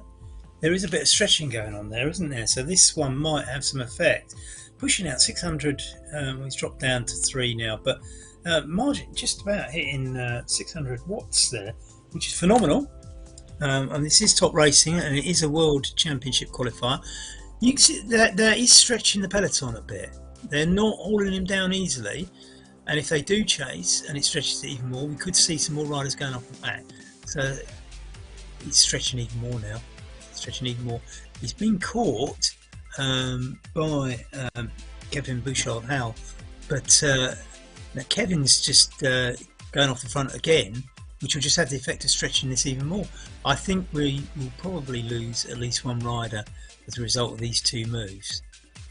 That's my guess.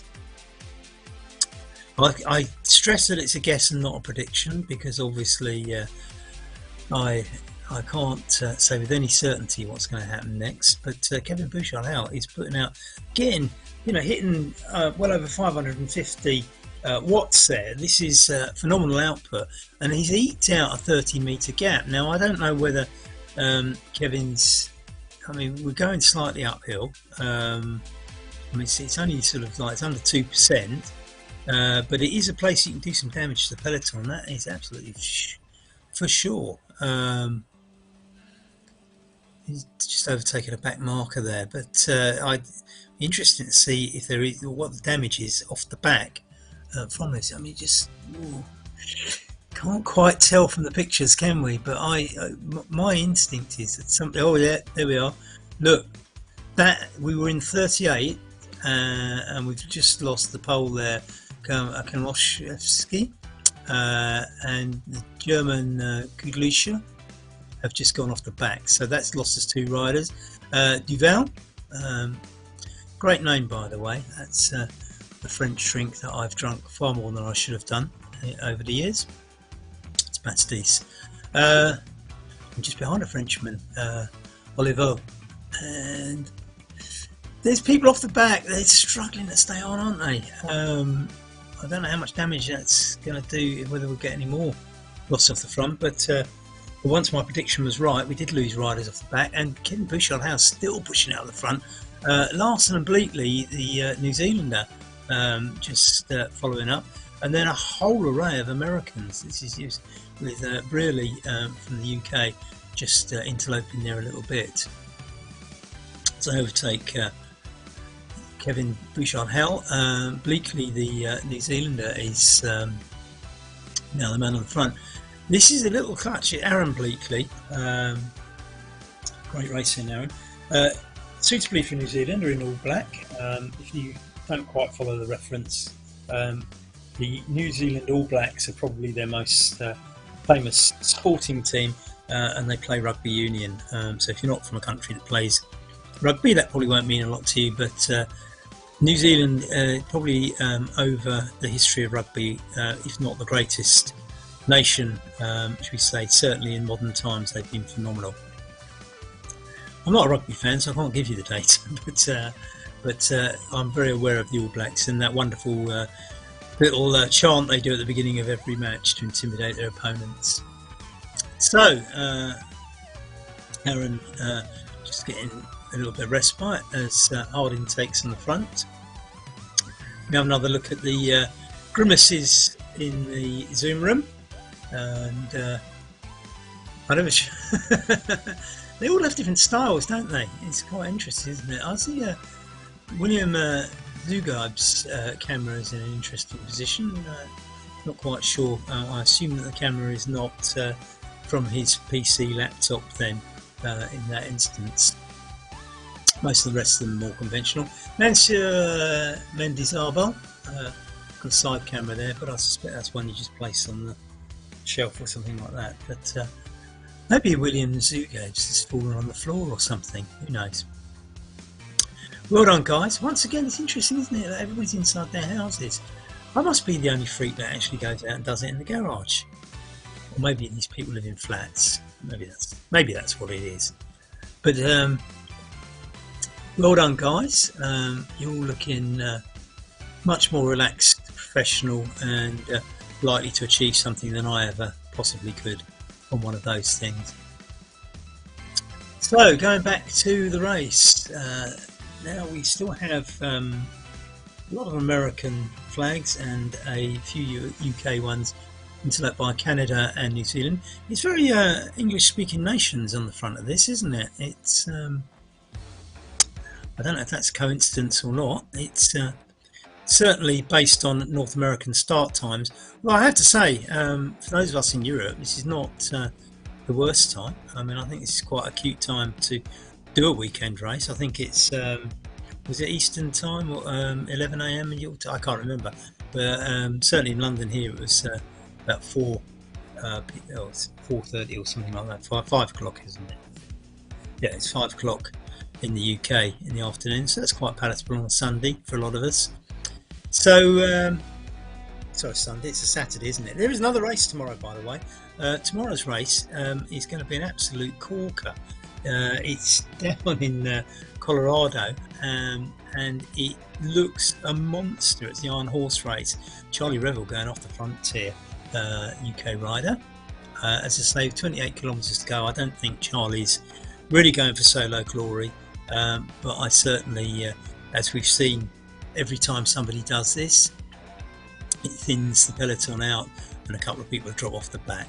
So everybody's benefiting from these moves, and if all the strong riders all did one, they'd probably all be very grateful to each other. So Charlie Revel is the latest one. Looks like he's going to get caught by the peloton. That might not have been long enough to have really done any damage off the back, and the back of the peloton looks quite flat, so I'm not sure that particular one did any damage. And of course, remember, the thinner the peloton gets, you're probably winning down to stronger and stronger riders, so there's people you're less likely to lose. As William Harding is the latest one to take a little poke on the front, and he sneaked out 30 metres, which actually that's quite a lot. That's probably the best one we've seen since Kevin Bouchard-Howell a few laps ago. In fact, that's gone out to 50 metres. That's phenomenal. Now, somebody's got to do something about this. I say that, they might just let him hang out to dry, because there might be an assumption is like, well, 27 kilometres to go. If you want to do that solo, mate, good luck. And certainly if you did win from that far out against a field as strong as this, Liam Bard taking up the chase next, you would certainly probably have all your data looked at, I would imagine, before they let you into the World Championship. So it's 65 metres, that's quite a lot. It seems an odd move to me, I have to say. I wouldn't have expected something to pull at that. It's coming down a little bit now, 50 metres. I mean, I'm never quite sure whether... I'd say people down, there's only one person, it's Bard that's pulling down Kevin Bouchard-Howell, a little bit behind Kevin Bouchard-Howell coming up to Liam Bard now. Kevin giving it a big spurt off the front as well. Maybe the fact that this has been going on a little bit longer is going to do some damage. You can see there's 3 riders who are a little bit adrift at the back. We'll see Charlie Revel in 3rd place now. There is a sizable gap, but it's not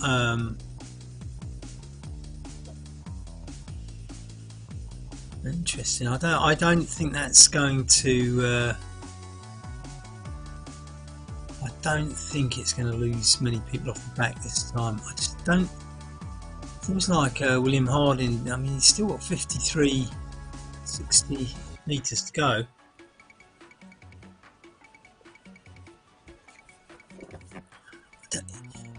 Is it a case of he's pulling away, or the peloton can't be bothered to chase him down, on the basis that you can't win this solo with 25 kilometres? So Brearley is the latest one to go off the back at 35th, and it looks like a couple. No, 34th is still on there. Duval. So we're down to 34. So we've lost. We've lost about 8 or 9 riders in recent laps through these spurts off the front. Harding's up to 70 odd metres though. That looks very, very strong. and it surprised me on two fronts. I mean, one, that you can do it, and two, that why would you do that with so far to go? Because it's a big ask to sustain that with 25 kilometres to go. I think you can expect anybody that wins this race to get scrutiny as well. So just make sure it doesn't look too too unbelievable. But I think if you were to win this race with 25 kilometres, I think there's a breakout with 25 kilometres to go. I think that would be very, very suspicious. But who knows? Who knows?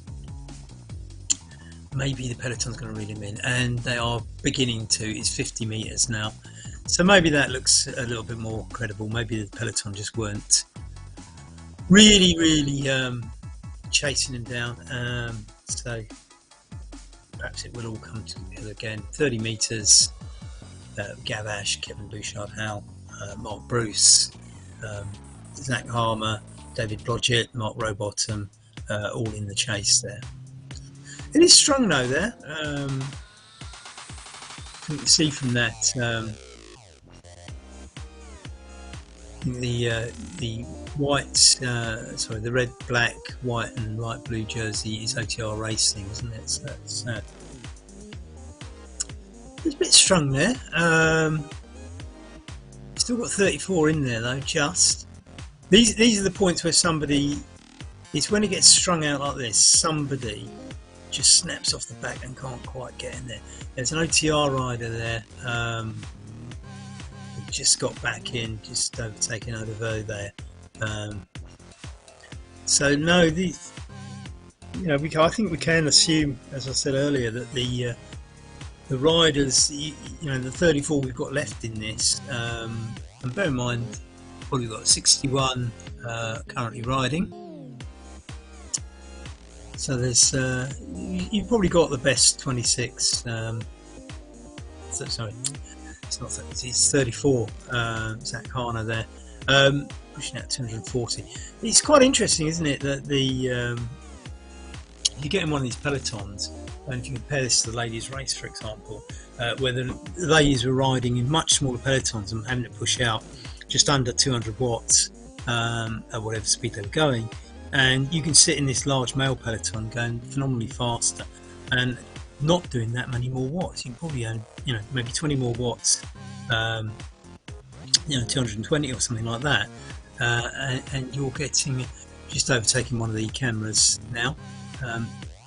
The point is that the effect of being in such a large peloton completely changes the speed at which you can ride. And I've certainly in these sorts of races come out with something that, when people look at my Strava and they see the time, they can't believe I've just ridden it. It's largely because I just sat in one of these groups and taken the benefit of 30 odd other people working hard. But so whereas the ladies race with less entrants, they're not necessarily, they are putting out less watts, but it's not, significant. It doesn't correlate in the sense that the fewer watts doesn't correlate to the drop in speed, but like I say, it's the peloton that does it. It really does. And remember as well, as I was saying earlier, you don't have to be in this peloton off the front for very long. If the front person just keeps changing, then anybody that has gone off the front hasn't put much effort in. I say that, and we look at Kevin Bouchard-Howell, who clearly has put a lot of effort in, because he's been off the front like this a few times, and this does take phenomenal effort. He is currently pushing out 6 watts per kilogram, which is high, and we're only mid-race. So that's, I think testimony to if you're on the front of these men's races, and yes, they are putting out phenomenal amounts. If you can manage to sit in the middle or towards the back of one of these pelotons and not get dropped, you can ride well above your average, your normal average speed for the same amount of watts you'd normally ride. That said, as I've said, once it gets stretched, if you do get caught out and you're not strong enough to stay on the back, your time in the peloton will end fairly quickly. And as I say, I reckon about 20 metres off the back, I don't think you're toast unless you're a very strong rider. that David Blodgett just sitting back in the saddle there after putting a bit of effort in, and I think that just shows you somebody on the front is putting in some effort in, and David's just sort of got up there to match it. And these little spurts can sap you, and you don't necessarily see them just watching the race. We see a bunch of riders, but there's probably somebody in there who's suddenly being asked to put in some extra effort, and they are absolutely killing themselves just to stay in there. And the thing is, you keep doing too many of those, you do get very, very tired because they take a phenomenal effort, and that's why people get dropped off the back. Alex Plaisir just giving up front position, giving a nice little wave from Germany. Nice to see you, Alex. Kevin Bouchard-Howell, of course, enjoying time on the front again, along with Alex there. They overtake some back markers, and look at the speed difference. I think it tells you a lot about how strong these riders are. And these are regular riders, these guys, so we know that this is fairly legit stuff. So Alex Plaisir, nice little English pun there. Alex Plaisir, I had the pleasure of knowing for a while through RGT racing. And Abbott is the next one to come up as the peloton swamps them all up, and we get back in a pack. So who will be next to push off the front? 20 kilometres to go. Still plenty of racing left. Tony Gumbel is the rider that we're looking at the moment, who is in 5th place and pushing out 216 watts. And like I said to you, you can ride at 40 kph, 216 watts. Right, the gradient's -1, I suppose you might argue. And you look at Saneki here, you can quite clearly see he's got a very different cadence there, having been dropped and probably taking it a little bit easy. My tactic is usually, if I get dropped, to sit there and wait for the next group of riders, because it's a lot easier to ride in a group. And as we saw in the ladies race, Angela Pizza stuck there in the middle of no man's land for a long time, eventually got caught by the group behind her just near the end as we go down that little bump. Mike Schwartz, RGT man, techie and racer, a man who definitely knows what he's talking about without a shadow of a doubt, is the man going off the front now at 19.7 kilometres to go to the finish. He's being chased down a little bit by Liam Baird, who's dragging the peloton along. Somebody's off the back of the peloton there. It might be a back marker that we've just overtaken, of course. To me, I think that peloton might be about to thin again.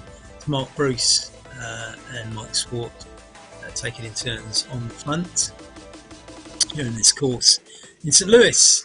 As you see there, 33, Olivia just getting back on for OTR. James Ogilvy's team. OTR putting on lots of events on RGT, look out for those. And one of the premier promoters on the channel at the moment, that's for sure, on the platform I should probably say. This broadcast brought to you by ZMS, and very much respect to Damon Bates for putting all this on and getting all the technology and whatever together. I don't understand any of it, I just do as I'm told and talk about the racing. And the racing is great on this. The Echelon Community Series. Don't forget, in the other weekends there are the professional Echelon races to watch, and these are the community ones. What I would probably describe as the amateur races, but make no mistake, these are fast, furious and exciting races, absolutely, from the RGT community. I'm very much a pro RGT person, and Olivo's off the back, so we're under 33 riders in the peloton now. It's whittling down. My guess is, with another 18 kilometres to go, the final peloton will probably be in the 20s numerically. Which side of 25 it will be, I'm going to go for about 25. I think we won't have more than 25 in the peloton at the end.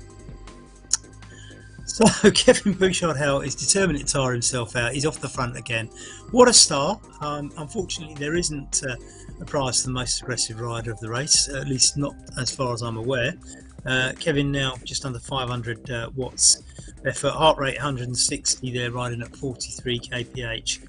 And To be honest, my experience racing on these sorts of races is that I do shorter races than this. And I certainly see in the shorter races people ride faster than this. But I think to ride much faster than this sort of level of racing is a little bit much to expect. So this probably looks about right for the length of the distance. In a shorter race, you can certainly put more effort and go faster, because obviously you don't have to do it for quite as long. And Zach Harner is in second place, pushing out a mere 400 watts. Oh, if only I could do that sort of thing. Zach's suddenly down to 2 and 3 as soon as I said it. Probably out of deference to my lack of ability to push out numbers like 600 watts. These are good riders, make no mistake, and that's why they're in a World Championship qualifier. Remember, the winner of this race will go through to the UCI, Union Cycliste Internationale, the governing body of cycling globally. Their final free racing is on February the 26th, 2022. Look out for that.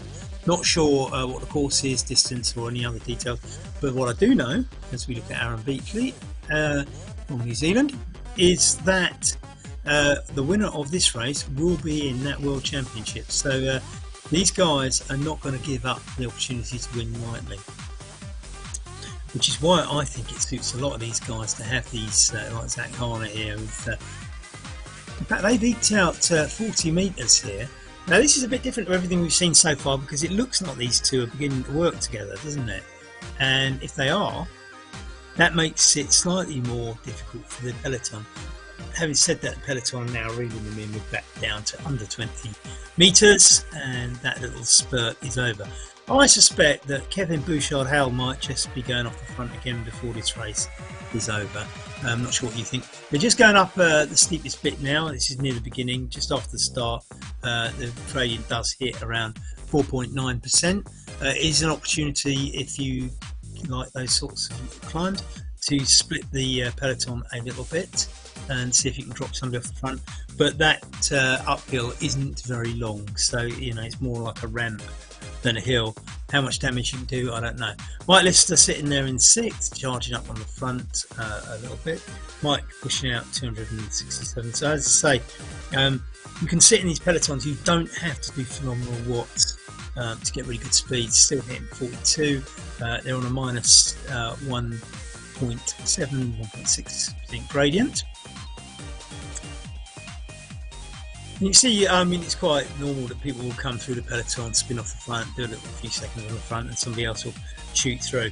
So I think when you see somebody go off the front and stay there, they are deliberately putting in a lot of effort. I mean, Sophocles is not, to my mind, a man going off the front, but you just see on the left there, David Blodgett clearly was.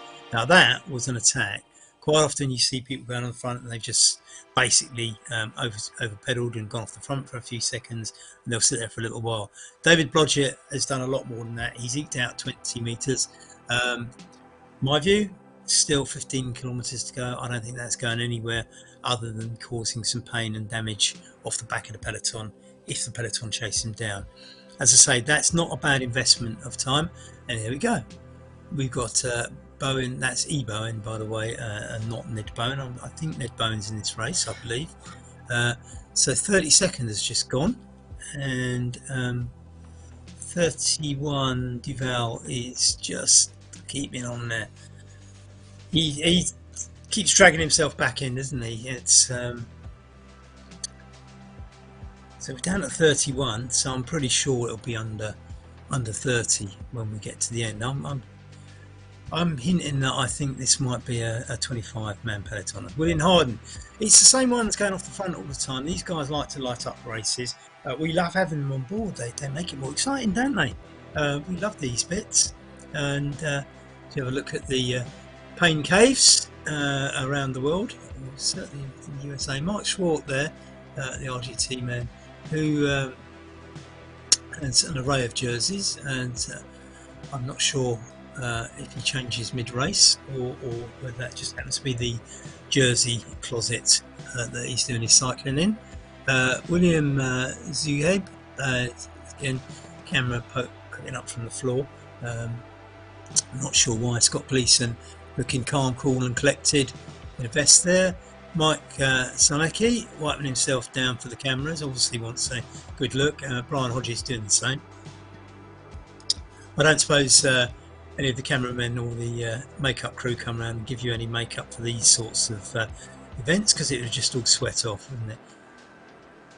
David Blodgett looking like a man possessed. Oliver Dow just out of his saddle there, giving it a little bit of a push. I'm not sure why, but it's probably because the rider in front of him has just pulled away a bit and he needs to make up that gap to keep the benefit of the draft, which is so good. Brian Hodges out of the saddle, probably the same reason. Patrick Wallay there, and Yaden Yeager all out of the saddle. Mike, so everybody's out of the saddle at the moment. I think they're probably on the gradient going up, but yes, they are. Looking at the yes, there's a whole bunch of riders just in the bottom left hand of the profile of the rider screen with the avatars, just going over that hill. So everybody getting out of the saddle for the hill. Most of them back in the saddle now. It wasn't very long, so that's an interesting insight into what it looks like.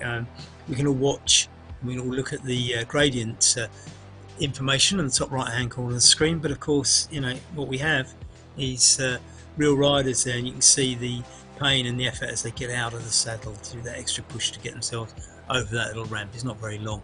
Alex Plaisir there dropping back to 17th. Lee Bowen is now back at 32 and is off the peloton, which is still 31 riders, but still people scrapping to stay on the back as Mike Schwartz gives it another dig out of the front.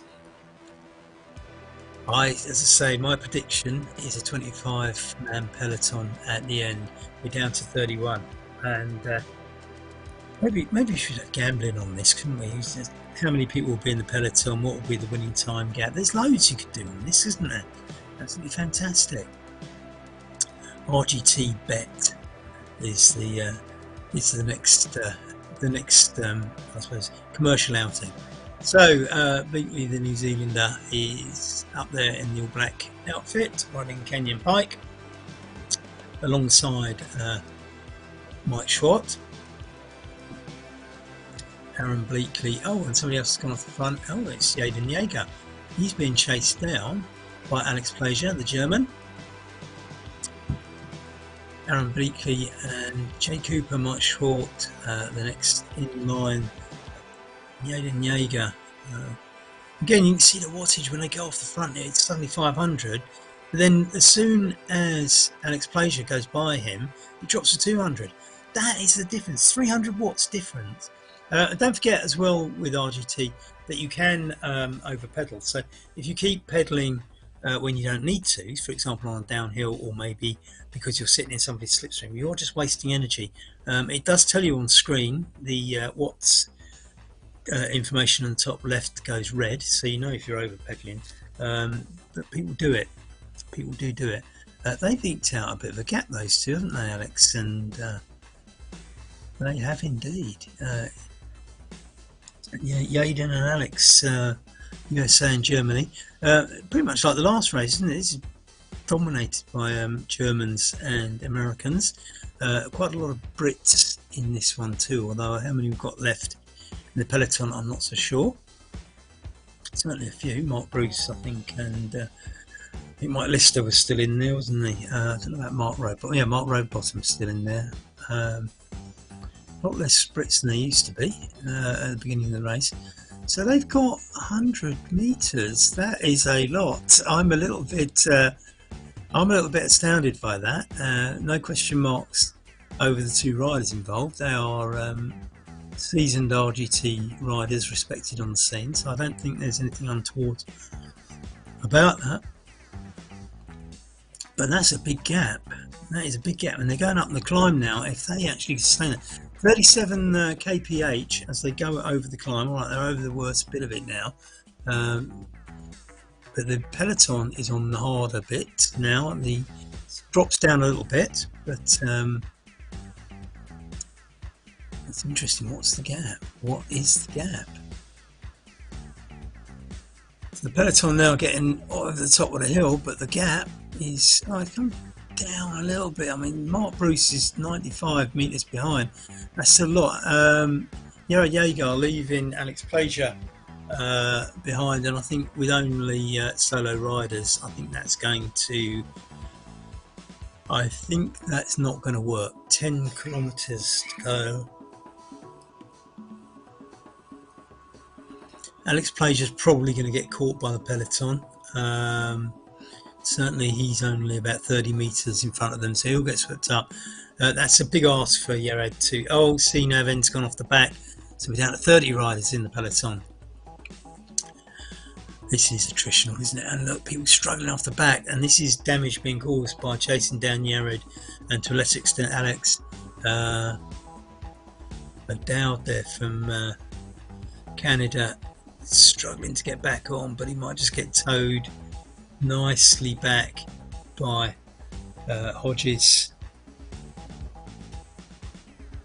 So that's sometimes a bit of a treat actually, if you're struggling to get back on and somebody just comes along by the side of you and latch onto their wheel and find yourself back on. Jared Jaeger now 140 meters. This is big. This is big. Don't underestimate just how hard that would have been to pull out 140 meters on a peloton. Even though the peloton's smaller, I mean, it's still decent size. There's 30 riders in there.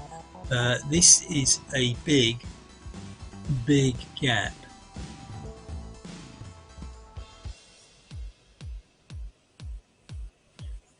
This is a huge gap. 9 kilometers to go. Probably the best part of 15 minutes from the end. And see, Abbott is the next one down. Abbott is looking like he's going to get back on, but he's fighting to do so. He's back on. That's all right.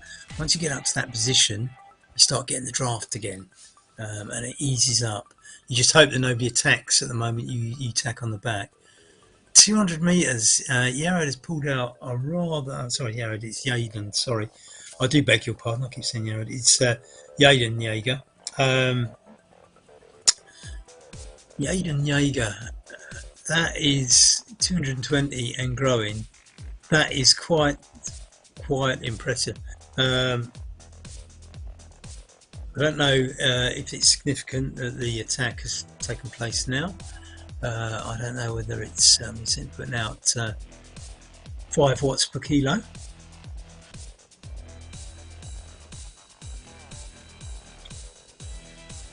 He's being chased down though, isn't he?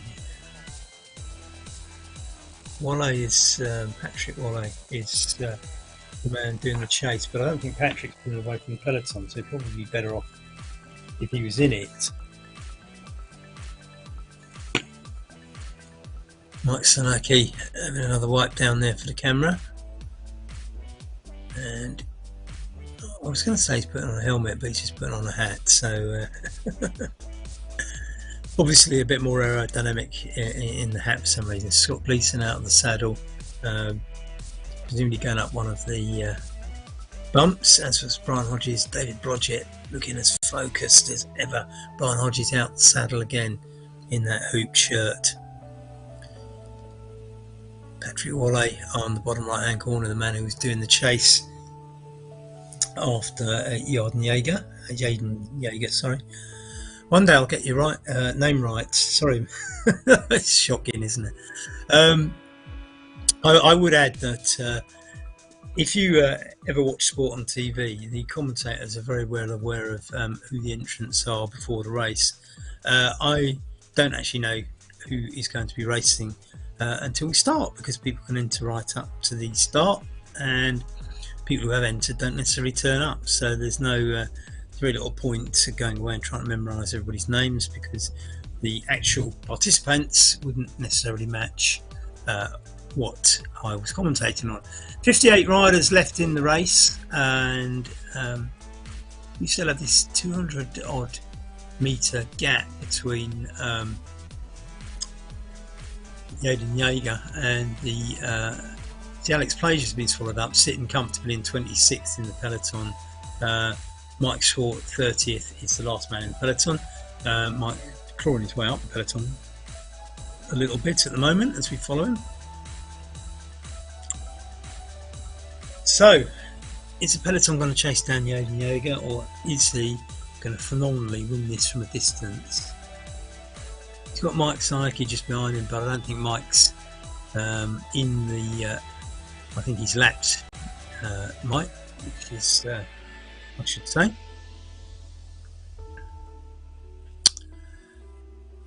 So yeah, still putting out 5 watts per kilogram. I mean, this is quite steady. All right, he's on minus. He's on a minus gradient right now,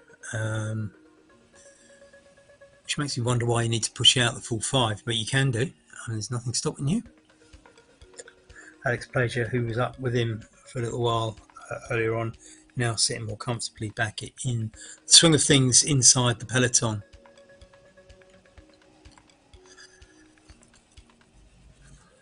A couple of, and I think the peloton is working, because you can tell by how strung out it is there. So if the peloton's working, is the gap coming down, and are we going to lose people off the back? Remember the little game we're playing. How many people will be left in the final peloton? 5 kilometers to go, and we're down to about 30. My prediction was 25.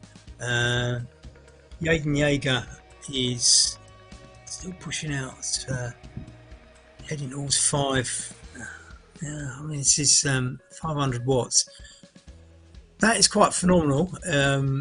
It's a lot. Oh, we've got 30 in the peloton. That is strong though. I wouldn't be surprised if we lose a couple in this effort. It suggests to me that the peloton is chasing down, and we are looking at Gavash doing well. It's down to 42 now, but it was momentarily there. It was 48 kilometers per hour. They are just going up the little ramp just after the start, so that will slow them down. Still 42. Jaden Jaeger's down to 180, and as I said, I had a feeling that the peloton was putting a bit of effort in, because it was getting thinned out and strung out, and it still is to a degree. That's not a flat peloton. I don't think anybody currently in it is particular. Oh, I say that somebody was just going off the back as we went back into the Zoom room, and so let's have a look at everybody's smiling faces. Okay, we'll settle for concentrating faces. How's that? And Williams, who gave armpit, because the camera's on the floor. I suspect it's dropped. So we see Patrick Wallay and Jaden Jaeger is out the saddle there a little bit. He's looking sort of quite purposeful, isn't he, Jaden? He's pedaling quite smoothly and routinely. There's no real sort of obvious external effort going in. If you look at Mike Sarnecki there, out of saddle for the moment, I suspect he's just going up one of those little ramps, or just trying to catch up the rider in front. So 180. I mean, the peloton's clawed a little bit back. Remember, it was out at 220 meters. It's Patrick Wallay who's leading the charge from Aaron Bleakley, the New Zealander, behind. And I think the peloton's pretty much all together by the looks of those gaps. Jaden just pulling it out a little bit more. It's back up to 190. 3.8 kilometers to go. I felt he'd gone early when he first went, but I think he might just do this, because the peloton's put some effort in. Mike Rowbottom in 29th off the back, and that's a bit of a shock. He's a top rider, Mark. That's, I think, testimony to how hard that peloton was working, and that just tells you that peloton is working to catch Jaden up. So that's quite telling. So we're down to 28 in the peloton. My prediction was 25 at the end. Perilously close. Perilously close. 3 kilometers to go. Jaden's got 200 meters. The way he's riding, I think this is possible. Instinct tells me that the size of peloton means that if they all decide to ramp it up with 2 kilometers to go, I think he will get caught. I wonder if they can ramp it up though, because I think they just did, and it didn't really make a big difference, and therefore I don't think that peloton will have enough to win back. Now he's just hit the 4.9% ramp just after the start line as he enters the last but one lap. Sorry, it's the last lap, isn't it? The peloton just going over that ramp now. What's the difference? Oh, mind you, somebody's working because that's come down to 178. Peloton not quite over the hill yet. They pulled it down 20 meters. Thing is, if they only put it down 20 meters a lap, they're not going to catch him by the end. 2.4 kilometers to go, gap of 190. I think Yaden Jaeger is today's winner. I'm going to stick my neck out and say that I think he will hold that, mainly because every effort that the peloton have made to chase him down has not come to fruition. Yaden just overtaking some back markers at 46. This is a strong field, and as I say, if they're only overtaking the back markers, as the Daniel Mark Ellis from he's got the Brazilian fag. He's Portuguese. Well, he's Brazilian, but he lives in Portugal. Lucky they speak the same language. So Yaden now at 1.7 kilometers to go and 200 meters. I don't think he's going to lose this one. So if all the boxes get ticked and he goes through all the checks, he will be riding in the UCI World Championships on February the 26th, 2022. This is the obviously the e-racing championships. No idea what the course is or anything like that.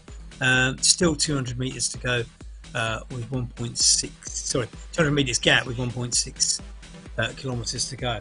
So I suppose the next question is, and we're assuming that Yaden's going to win this one now, how does this affect the team competition, the ongoing series competition? Now remember that the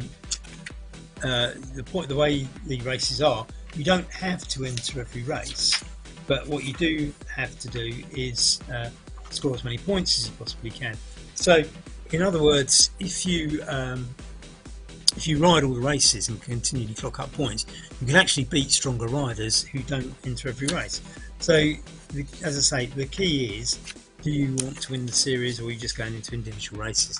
Now this one I think has attracted a lot of riders just going for the World Cup, the World Championship qualification, but there will be other riders in here who will be quite happy with quite high positions. 500 meters to go. Yaden is now 270 meters ahead. Quite an emphatic and phenomenal finish, and Yaden is quite clearly going to win this, because now we are approaching the point where the distance to the finish is going to be shorter than the distance to the rider behind, which is Aaron Bleakley at the moment. Yaden now 200 meters to go, nobody within 250 meters of him, and the race is his. As you can see the finishing line coming up. He could even sit up and wave and point to his sponsors' name on his jersey if he wanted to. He's not going to. He crosses the line to a round of applause from some avatars. We look at Aaron Bleakley.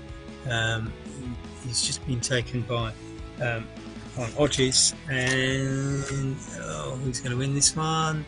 There's a sprint. I didn't quite get it, but it was Wale. It was Patrick Wale who got it in the end. Well done, Patrick. Absolutely phenomenal 5-man sprint there. The results will come up on the right of your screen any minute now. We'll be able to analyse who did what. Mike Lister in 8th there, I see. Zach Harner in 9th. Carr Duval getting 11th. Well done. So here we are. Let's have a look at who did what. And we've got Greece, I assume is German, in 13th. Sorry, this is women's, isn't it? We've got the women's results on the left from earlier. When we left the women's race, of course, Greece and Carrera were still on the track, but the distances suggested that they would stay in those two positions. And you see the Greece finished 16 minutes after the winner, and Vanessa Carrera 19 minutes after the winner. So as predicted, the women's race pans out like that. There is some doubt about 8th position Julien Michon, we think might be a man in the ladies race, and might be withdrawn, so everybody will shunt up the rankings. Now then, over to the men's A race. There was a men's B race too, of course.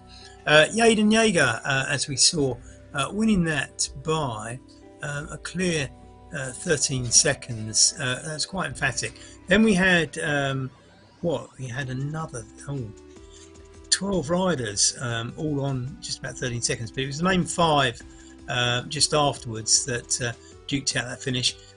Scott Gleeson taking second. I thought it was Patrick Walley, so I certainly missed that one. Well done, Scott, from the USA. Patrick Walley, William Zugabe, who we saw on the Zoom room. Jean Henlein III, who I don't think I've even mentioned in the whole of the commentary, comes in at 5th, so he saved his best till last, quite clearly. Jesse Seaman, Brian Hodges, Mike Lister, Zach Harner, Adam Carr, Marcus Duval, Kevin Bouchard-Howell has to settle for 12th despite really illuminating and lighting up the race time after time. Charlie Ravel did a bit of that too. Aris Sophocles, Tony Gumbel, I don't think I mentioned Tony once during the commentary, I don't remember. William Harden, who put in some interesting breaks. Mark Bruce at 20th. John Cooper at 19th. Ryan Larson at 18th. I don't think we mentioned. Daniel Janrosic in 16th, just behind Tony Gumbel. And the distance, so the gap, I mean, virtually everybody there was in the peloton, of course. So the time gap is in seconds rather than anything else. About 14, let's have a look, 14 seconds difference between first place and 20th. And I suspect there's probably about another 6 or 7 riders on about the same time, because despite my prediction of peloton of 25, my guess is that it was probably around 27 or 28. We shall see shortly, I think. So, what else have we got coming up? We've got, of course, the men. What we've got, I think, is their open races actually. The other races are at 6:30, and they are about to start, I believe. So that includes, I think, the men's B, the hand cycles, and the other sort of novelty bikes, trikes, recumbents, things like that. So I'm happy to switch over to the other races if they have started, at the hands of the producer, who will take us over. There might be some adverts in between, but ready to go with the other races whenever everybody's ready. And they started, so they've all started on time. They haven't got very far, less than a kilometre from the start on the hand cycling. Just coming up to the 2nd kilometre for the men's B race, and the paracyclists 1.5 kilometres. Now then, the hand cycling, in the bottom right hand corner of your screen, you will see that the avatars are, of course, upright cyclists. This is being worked on. I did see some interesting test drawings of the avatars for the hand cycling races going forward. So at some point during this series, it is anticipated that the avatars will actually be hand cyclists in your bottom right hand corner for the hand cycling. So paracycling is above, and that's how many riders we got in there? 4 riders in that one. The hand cycling has got 7 riders, and let's have a look at the men's B. I wouldn't mind seeing who's in the men's B and getting a feel for that and the size of the field. 27 riders on the course at the moment. We see a lot of US flags all riding on home territory here in St. Louis, Missouri, and on the banks of the River Mississippi. Boguslavski is off the front, 39 meters, and we have 41 kilometers to go. I'm anticipating this race will be something like an hour, because we're doing 16 laps. I think we're doing less laps for the other 2 races. So the other 2 races will finish during the course of this one. So Bogoslovsky is still maintaining that gap for 30 metres now, and just having a look at the 7th place. We have D. Fred, who is from France, and mostly there's a lot of US flags in there. Canada and the Netherlands, Deutschland, it's a fairly international field we've got for this one. And Phil Bottigliero is coming up for the USA, taking over on the front as the peloton sweep up our man on the front. Phil pumping out 270 watts. This is quite high, and you'll recall that we were just looking at what they were putting out in the men's A race. So if you wonder what the difference between an A racer and a B racer is, essentially, if you want to do a comparison with Zwift, you'd be in the A race if you're a sort of category A, category B rider with Zwift. You'd be in this race if you're category C or D, like me. If you, or another comparison, in terms of outdoor racing, basically an A racer would be category 1, 2 or 3 racer out there on outdoor racing, and then this race maybe 3, 4, 5 category racer. So if that gives you a benchmark, I mean, I would certainly be in this race and not the front one, that's for sure. I'm not sure I would actually, because I think this would probably be a bit tough for me. Although, if you look forward to tomorrow's race, here we are with sort of 44-kilometre race. We've still got just under 40k to go. Yeah, but the race tomorrow is over 80k and has some nasty climbs in it, and it looks absolutely, depending on your view on these sorts of things, challenging, gruesome, or awesome. Take your pick.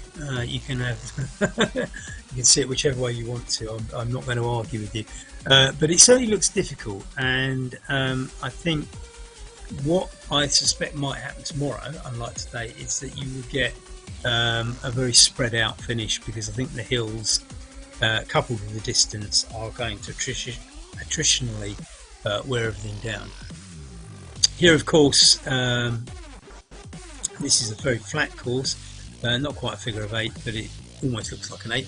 You can see on the right hand side of your screen, you can see with the blue blob where everybody is on the course.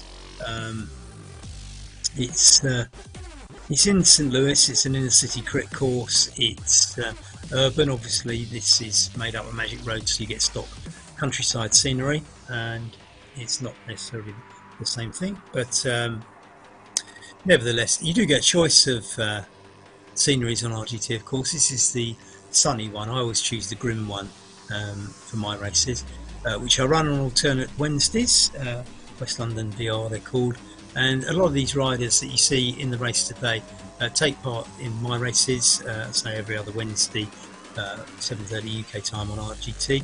Then you get other people like the OTR guys putting on lots and lots of races, Lou Ricks putting on group rides. There's plenty going on RGT, and there are a clutch of people who put on races. Southport putting on their Friday Frenzy, and I notice that people like the Danish and the Belgians and the French put on races that get very well subscribed from people from their home countries as well. But certainly on the international front, a lot of those races coming out of UK promoters like OTR and myself.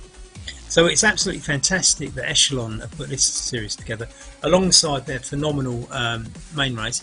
Having a look there at some of the recumbents and one hand cycle, Jackie Jones in the hand cycle, Michael Brooks and Paul Gibor in the recumbents, Tony Youngblood also on the hand cycle, pausing for a moment, he's going downhill, I don't know.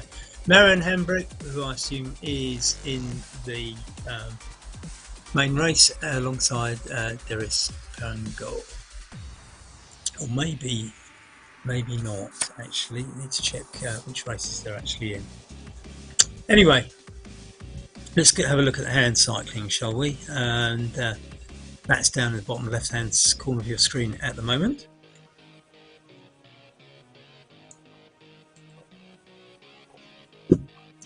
So, six riders.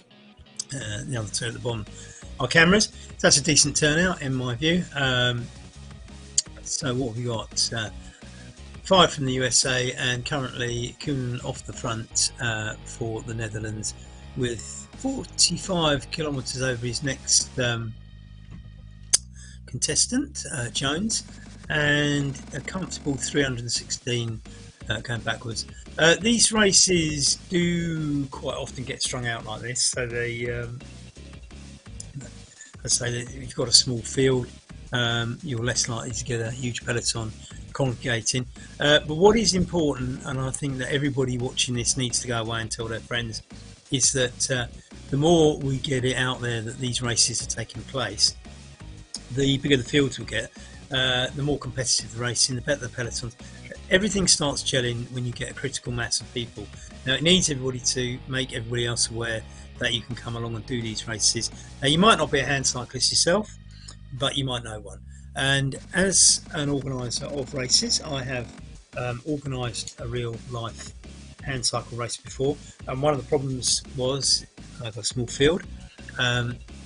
These guys have to it's a whole load of effort to get there. There's less of them, so they probably have to travel further for races because there's less races to choose from. Quite often they're not near where they are, they're not convenient and all the rest of it. And the guys, on the one hand you need these guys to come along, otherwise it doesn't work. On the other hand, you do want quite a few of them, but that's not always logistically possible. And here lies the difference, because we're sitting here with races like this, and I have to say, top marks to Echelon for putting this on for hand cyclists. Absolutely brilliant. Well done, Echelon, and whichever people inside Echelon initiated this. It looks like Youngbert's got a bit of a problem. He's on the climby bit. I don't remember this going up to 6. He's zigzagging a bit. That was a steep gradient. But going back to this, the one thing that Echelon are doing here is they're giving you hand cycling races where you don't need to travel halfway across the country you live in to find a race, because you just do it from home. And I think this is, for hand cyclists, this could be a very, very big thing. But somebody has to start it to get off the ground. Echelon have made that first move. It's up to the rest of us to go and tell people about it and get more of these hand cyclists here. But we have to take our hat off to the 6 riders that have participated in this and are making it what it is. Koen now, he's not having it all his own way. He can't get rid of Jones there. So we might yet have a bit of a battle at the end between these two. Jones there in second place, just overtaking somebody at the back. That might actually be a camera, but I don't know, 60 metres now. Although again, Koen's just gone over the. No, he hasn't. So yeah, maybe that gap is going to eke out a little bit. Anyway, that's the hand cycling. Let's have a look at the paracycling and see what else we've got. So here we are, Parangao. I did question it when I thought that he was in the main race, because I seem to remember him from the paracycling last week. So Parangao obviously back for more, and I think Brooks as well probably raced last week. So these guys collecting points in the series, and more power to you for doing so. Neither of them winning. It's Jay Beramy who's out front at the moment. All 4 from the USA, and again, this is one of those things where I think, depending on what basis you're racing, Parangao, say he raced last week, did quite well as I recall, and I think again it's another one of those things where we need to get the word out as to what is going on, and making sure that we get lots and lots more guys and girls turning up in these races in the future. The more, as I say, the more people turn up, the more competitive they get, the more exciting they get. The whole thing, they get to a critical mass, and the whole thing snowballs into something fantastic. And so, Echelon, take a bow, please, for taking the first step to get us off the ground. So, looking at this, what we do have is an interesting tussle between Kilgore and Parangao. and they're not far behind Beremy. So this race may yet turn out to be a tussle. Here we are, it's Paraguno and Kilgore. Maybe Kilgore, as we've just seen in the ladies' race, doing all the work at the front and doesn't really want to be pipped at the end. Now remember, the paracycling and the hand cycling races are half the distance, so that's why we've only got 13.7 kilometres to go on there. Let's go back to the men's B race and see what's happening there. We've still got 33 kilometres to go in that one, so a lot of racing still to happen. We've got Smitheroo off the front though, 120 metres, that's a lot. I don't think that's a distance that anybody can sustain for 33 kilometres, so I don't think we're going to see Smitheroo off the front for the next 40 minutes or so.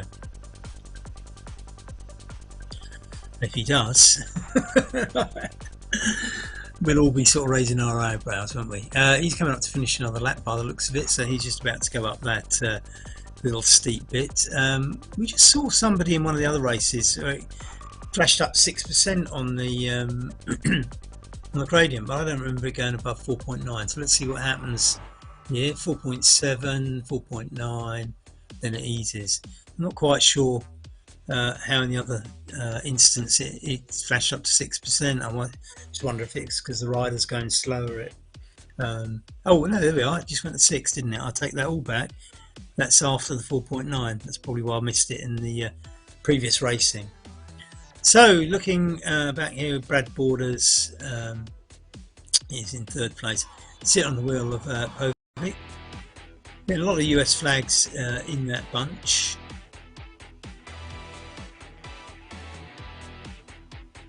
I'm not quite sure how many are in the peloton. There are 26 riders online, and certainly I think we're getting a gap of about, I think it's probably about maybe 15 or 16 in the first bunch, and that includes the guy off the front. So there's probably 10 straggling back, and if you look along the bottom you can see the white dots show that 1, 2, 3, 4, 5, 6, 7, 8, 9. There's at least 9 riders in those dots that are the 16th is Billing and 400 metres back. So there's a top 16, then there's Okis Blue on 17th. Smith is adrift in 18th. Big gaps, a lot of solo riders is the message we're getting there, as we see 17th here.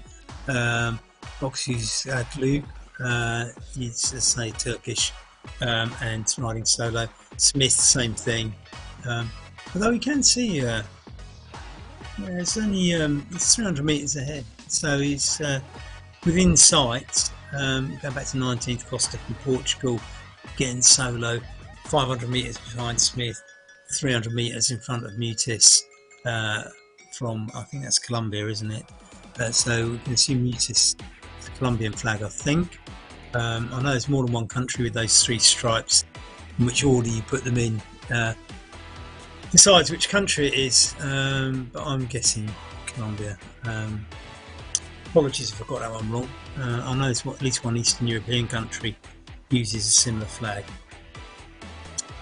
Looking back at 21st, we've got a nice little group here of 4 riders, Pereira and Tyler from the USA, Darriere from Canada, I'm assuming Quebec with a name like that, and Nuri from France. So 1 Portuguese speaker, 1 English speaker, and presumably a couple of French speakers in there. So I have a bet that the 3 non-English speakers can actually all speak English and can probably send out false messages to poor old American in there, and then at times just speak in certainly through French rider or Canadian and French rider can probably converse in French and hatch up little plots without the others realising. P. Gibbons, UK, is well adrift at is well, he's in last place, and he's a long way behind. So it's probably one of his first rides on RGT, perhaps. I certainly I find it quite interesting when I get new riders into the events I run.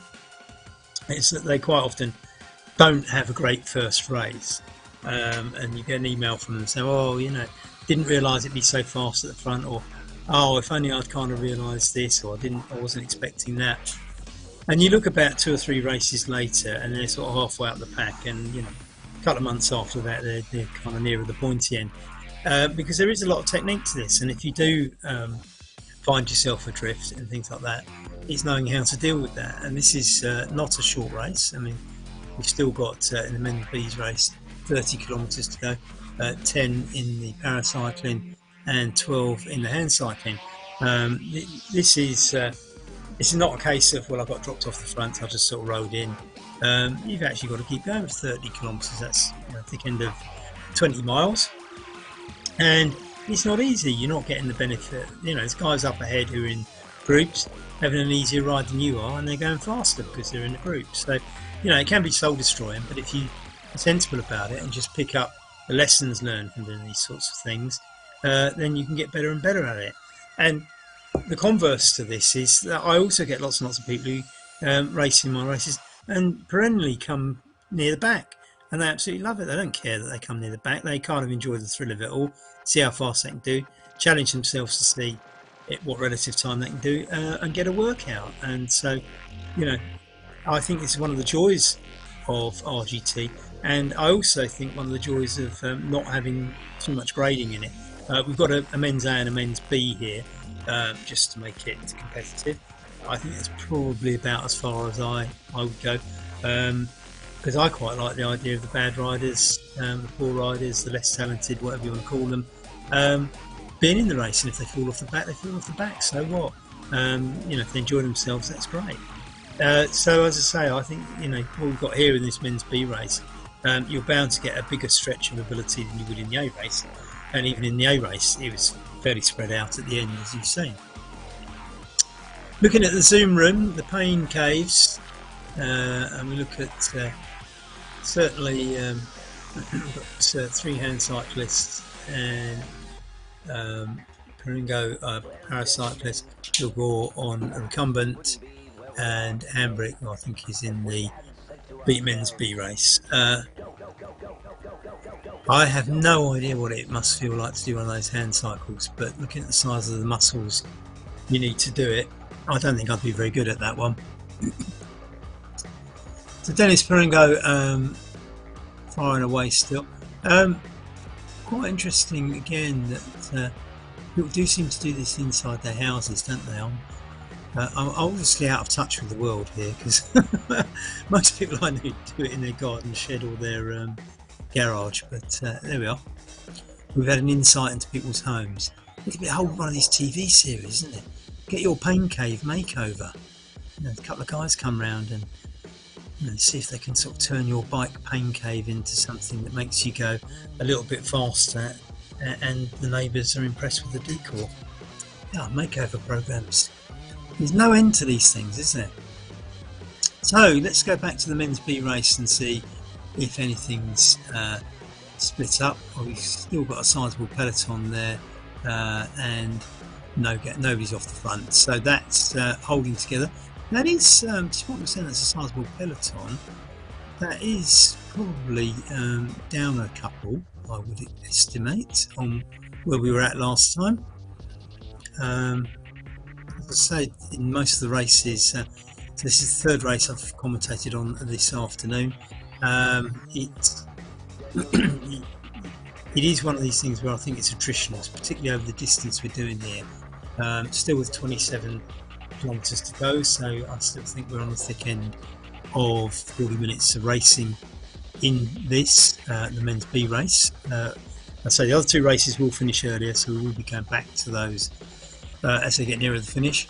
But this is attritional, as we see Brian Borders going off the front, and I can't say Borders now. sorry for this this is unashamed little plug. My daughter has made a film called Borders, which is currently on release. It's actually about skateboarding, so I can't say the word borders now without thinking about her film. So if you do have access to that, I'm sure you can watch it online. It's all about British skateboarding, but my daughter's film. So Borders, I hope that Mr. Borders is successful as well as my daughter's film is. But we're not doing skateboarding here, are we? We're doing Echelon racing, and we love Echelon racing. Don't forget, it's pros some weekends and community races for us mere mortals and the others, as R. Nelson goes off the front. No advertising going with his name. I don't think there's anybody else in there with a name that would sort of send my mind elsewhere. I was always reminded that there was a comedian in the UK some years ago who was always sort of told that he had these sort of good memory, and he always said that it was always references, he used references to remind himself of things, and that this is I think something the human brain does, isn't it? That you certain words trigger certain thoughts, and unfortunately Borders is going to you better stay off the front, otherwise I'm going to keep talking about my daughter's film. So anyway, we digress, and let's get back to the racing. There's quite an international field there on the men's field. I see Slovenia, Canada, USA, and whatnot in there. We just lost the men's leaders. We go back into the pain caves. Paul Gilwell with his hands behind his head, looking like he's relaxing on the beach. I'm sure he's not. That looks like a proper pain cave, doesn't it? It's bike wheels and things like that all on the side. I suppose actually might have just. We'll go back to men's. Let's have a look. D. Fred. That was. I was saying that names don't remind you of things. I was one of the first football matches I ever went to. This is soccer in the USA. One of the I can't remember. I think Bordeaux had a player called Fred, which I thought was a very unusual name for a Frenchman. But we see it crop up again here. D. Fred. So maybe Fred is as Francais as that. Certainly, there were certainly Austrian kings were called Frederick and things like that. So it's certainly a European-based name. Somebody's off the back of that peloton, but they've got themselves back on again. It's not quite sure who. Yeah, and they're firmly back in now. The guy in the orange helmet and the white and black shirt. Probably M. Christian is off the front, small amount of meters, and it's not going to stick. I think the pace, look at the pace here, 48 kilometres, 49 kilometres an hour. Right, it's -2. Descents do seem to disrupt the pack. I'm never quite sure why, because I always think that you ought to be able to hang on. There's obviously some people who superpower off the front, and they cause a bit of stress at the back, as you can see there. The only thing is, I'm going to say two contradictory things. I've been in a lot of races where people have done damage on descents and they drop people off the back. However, I've been probably more races where somebody's trying to do that, and as soon as it gets flat again, the whole thing sort of pulls back together. So I would say that at best it may work 30-35% of the time. That's a very crude guess, and you can see this has all come back together again. And particularly now they're coming through the start finishing line. Now this is where I think it can split up. You can see somebody's gone off the front there on the left in the blue jersey, really attacking as the gradient goes up to 3.1. Don't forget 4.9 is the steepest bit. It's Boguslavski, and he's eked out 40 meters. Still with 24 kilometers to go. That's a big ask to see that all the way to the finish. But you can do damage. I think you can do permanent damage on climbs, that's for sure. Don't forget that hits about 4.9% momentarily, eases off, and then there's a very split second 6%. But I don't think the 6% is long enough to cause any damage. But like I was explaining with the descents, they seem to come together afterwards. It's one thing getting up the hill, but you need to accelerate off the top of it to sustain the damage. That hasn't happened for Boguslavski. He's now been taken over by Pavlich, and Fred the Frenchman, and Fred the Frenchman, that's got a ring to it, hasn't it? I like that, Fred the Frenchman. That's your new name. We've got Nelson, Christian. See, now we're into sort of famous sailors, isn't there? Because there's Horatio Nelson and Mr. Christian from the Mutiny of the Bounty. I should stop all this name connections. Rebec is a Slovenian. We're seeing more and more Slovenian riders in these races, and I think that's fantastic. I mean, I'm sure they're inspired by the current wave of wonderful professional racers they've got coming out of that country. But you don't produce professional racers unless you've got a groundswell of popularity for the sport anyway. Beautiful country.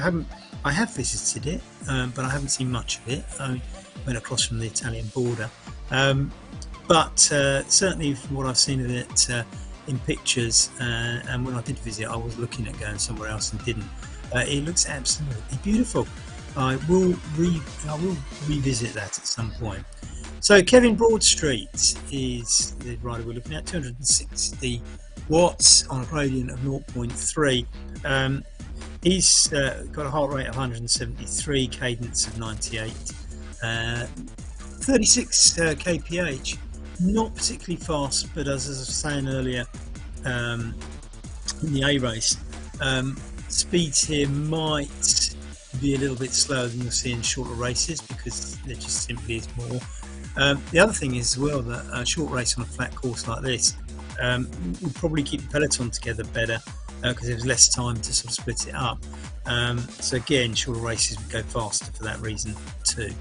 But I'm sure we'd all, a lot of us watching would be delighted to be able to sustain something like 35 to 40 kph over this course. We look at Ben Nickerson riding at 42 and 200 and just edging up to not quite nudge 300 watts of output. This little group are working together. You can see these USA. It's rather fetching, that USA kit, isn't it, with that diagonal red and white stripe. I quite like that. It's quite eye-catching as well, isn't it? This series through Echelon is organised by USA Cycling, of course, and you can see the little crest on the side next to the Ben Nickerson data that we've got on screen. So thank you, USA Cycling. Hence why the men's A race was a UCI World Championship qualifier, and we wish the winners of the previous two races the best of luck. Shall we see how they're getting on in the hand cycling?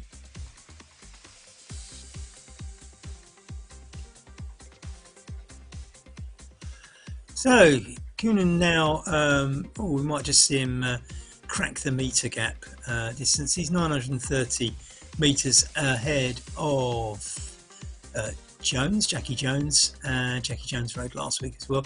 Jackie Jones, I think, is one of those who will be going for the championship over the series. Don't forget there's plenty more races to come. They run through January 2, so make sure you have a look at the Echelon Racing League, and you can see the website details just going across the bottom now here, www.echelonracingleague.com. It's got all the dates on there, both for the pro races and the community races as well. This is a community race. Loads on there, and as I was saying earlier, this is a 6% little section, as we see MH Madison, M4 Madison going over there.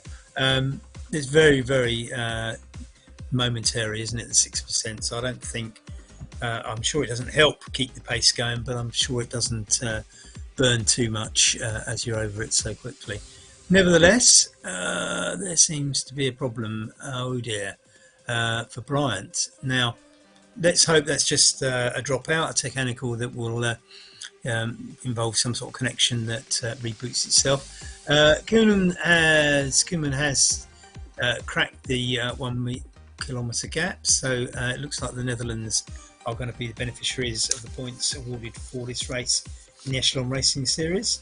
And with 5.9 kilometres to go, I don't think that gap is going to be made up.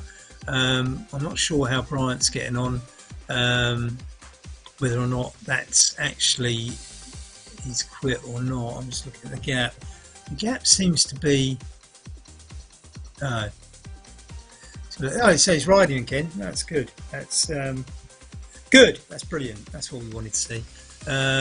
Just going up that. Maybe he's just having a break halfway up the climb. He's probably going to get away from Koeman as he goes past in a moment. Beremy just going through the start finishing line and hitting that 4.9% bit, the 3% bit. This slows him down a little bit, but it's not massively long. I'm just intrigued to know what that 6% they suddenly get near the end feels like. It must be, here it is, but it's gone momentarily. So I just wonder. It looks to me like it's one of those little bumps that maybe hasn't been ironed out in the road. I might be wrong. When the Magic Road was made, if so, they're not. They affect your pace, but they don't hurt because they're not long enough. They just kind of slow you down, and you need to get going again. So that's the paracycling. I wonder how the hand cycling is going. Probably been there. Should we go to the men's B race? Let's see how big our peloton is, shall we? So here we are, and Kovlich is 100 metres off the front. That is sort of 19. It's not a lot with 19 kilometres to go, I would venture to say. I don't think that's sustainable, but then again I was a little bit surprised with the attack, albeit much later in the last race, and it stuck, didn't it? So Smitheroo in second place is leading the chase, I would guess. We've certainly got Bogoslavsky on his heels, and Christian and Nelson. Because it doesn't help with my name connections thing, is the two with famous nautical historical figures right next to each other all the time, is it? And then guess what? Borders goes through. I need to stop this. I need to take my train of thought elsewhere. So we'll have a look at Kovlich at the front. He's been caught by Smitheroos, and the gap between Smitheroos is about 70 metres back to the next lot. So that, if you do the maths, Joshua Smith is Smitheroos. Joshua Smith is, well, I do like these US strips. They look quite good on the screen, don't they? So we're looking at, the thing is though, I was about to say if you do the maths, the gaps come down quite a lot between the front and the next group. But in actual fact, it's now widening, and it may widen even more with the two of them together. Now, an interesting question that came up this week following my own race on Wednesday. We were just talking about the team competition I run there. There isn't a team competition in this Echelon thing, but I run races for individuals, but the teams can score points. And somebody made the point to me, but the teams don't ride as teams. And I was like, yeah, that's right. So the question that arises out of that, if I'm going to have a team competition, should it be a team competition where everybody rides for one rider, or do I ride an individual race and what are the points you score to go in? I don't know how you square that circle. Certainly I've seen team time trial races run on RGT where clearly you ride as a team, and certainly when I've ridden in those, there's no point racing off the front because it's, let's say, the third or fourth rider or whatever it is in that competition that counts. So you may as well actually just sit back and help people behind you go faster and ride as a team. But in one of these races, individual glory probably comes first, doesn't it? We're over to paracycling, and there's some individual glory going Beremy this way, because Beremy is now 1.5 kilometres in front of everybody else, and he's only got 300 metres to go to the finishing line. So Beremy is going to win. Parangao is probably the hot tip for second, because there's certainly a rather large gap back to Kilgore, and Kilgore and Brooks are probably going to have an exciting little race when they come home later. So well done, Beremy. That is a phenomenal ride. well done in the paracycling to Bereni, who takes the win and the race winner. Fantastic stuff. The USA, all 4 riders.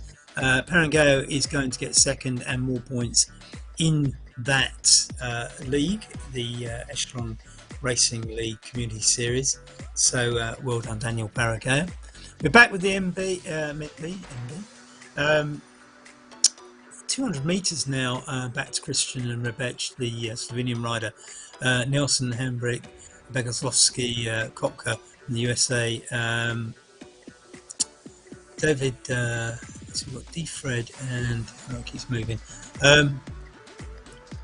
It's quite the top 10, the top 11 riders are away from everybody else. We've only got 23 on the course, so it looks as if we've had something like 3 riders get to Canicals and drop out, or just decide enough is enough for whatever reason. So basically, we're going to have the race for first place between Pavlich and Smith, and I think then we're going to have an 8-man race for the next positions.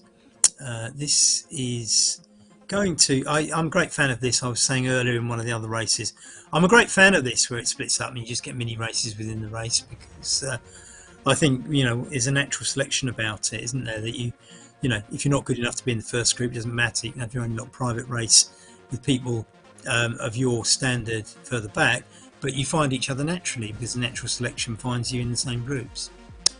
So Nuri is about to get lapped by our intrepid front men. Bagoslovsky now pushing out on the front, seeing what he can do. 16 kilometres to go. I think that's brave, and I think he's going to get reeled back. Fred the Frenchman, Fred the Frenchman, that was what I was going to call him, wasn't it? Fred the Frenchman, Fred le Français. And who we've got going off the front this time? It's Christian again, and so Kopka, and there's a Katka, Broad Street, and who else we got up there? Rebec. I think they're going to get chased down, aren't they? I mean, I think we can assume that Christian is not going to be allowed to get away. Gibbons just getting lapped there, the Brit, and we look across at the paracycling. Let's have a look at the paracycling. We're going to see the second place goes to Parangao as predicted. 700 metres back, Kilgore is going to take. No, I don't know, actually. Kilgore and Brooks, that's going to be quite an interesting little race, isn't it? As they go down that little bump that I think is not going to be there. That's what I think that 6% thing probably looks like from the other direction that we were discussing earlier, just after the start. So Kilgore or Brooks? Kilgore's pulling away, isn't there? 500 metres to go. Kilgore's certainly going for it. They look like teammates. They got the same RGT kit on, but Brooks is not giving up. He's pulling up. Brooks might be the stronger finisher. I think he's slowed up to sit on the wheel now. I think Brooks has got the sprint, and I think he's going to go for it. What's Kilgore got? Brooks is going early. That's 250 metres. I think he probably knows. No, Kilgore. So you're not doing that. And they're both out of saddle. This is going to be neck and neck. It's Brooks at the moment. I think Brooks is just about going to do it, but Kilgore's fighting back. He's not giving up. Brooks just does it. Well, that was cracking. Well done, guys. Brilliant stuff. Loved that. Absolutely hats off. That was good stuff. They duked it out right over the line, didn't they? What's happening in the hand cycling then? Those guys must be getting towards the end as well, mustn't they? Let's see how that one's panning out. So hand cycling, 1.2 kilometres. We're going to see Koeman win. I think we knew that was coming. Jackie Jones is going to take second, but he's a long way behind, 1.5 kilometres. So I think we can just probably wait for Koeman to come in and probably assume, looking at the gaps now, we've only got, so I think Jackie Jones at 1.6 kilometres, Madison 3.29, he's almost doubling, and Bryant at 7. I don't think the order is going to change in this race. and we do want more hand cyclists to take part, so put the word out. But the guys who are in this, well done for turning up. We'll try and get the word out more.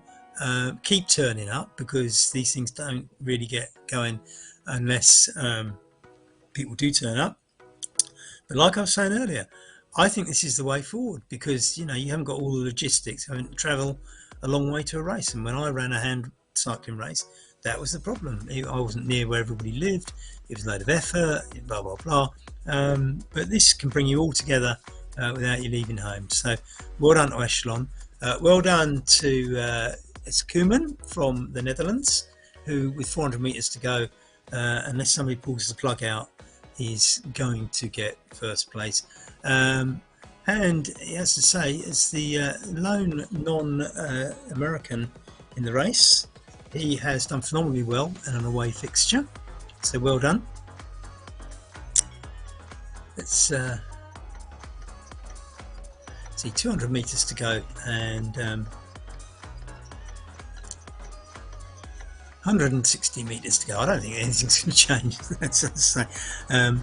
The only emotion I think you're going to have is when he crosses the line, they're going to say well done, or the absolute shock and horror if he suddenly grinds to a halt because the electricity failed in his house or something. I think he's too close. You can't even get off and walk on these things, can you? But there he is, all safe and sound. The electricity supply has been kept going in the Netherlands enough to see Koeman take the points in the Echelon hand cycling series. Well done. And so you've got Jackie Jones going to come in next to add to the points from previous weeks. There's the paracycling results for you. As we say, that was a thrilling finish for third and fourth place. Everybody getting points. The tables and positions in the series will be up on Echelon's website, so make sure you go to the website.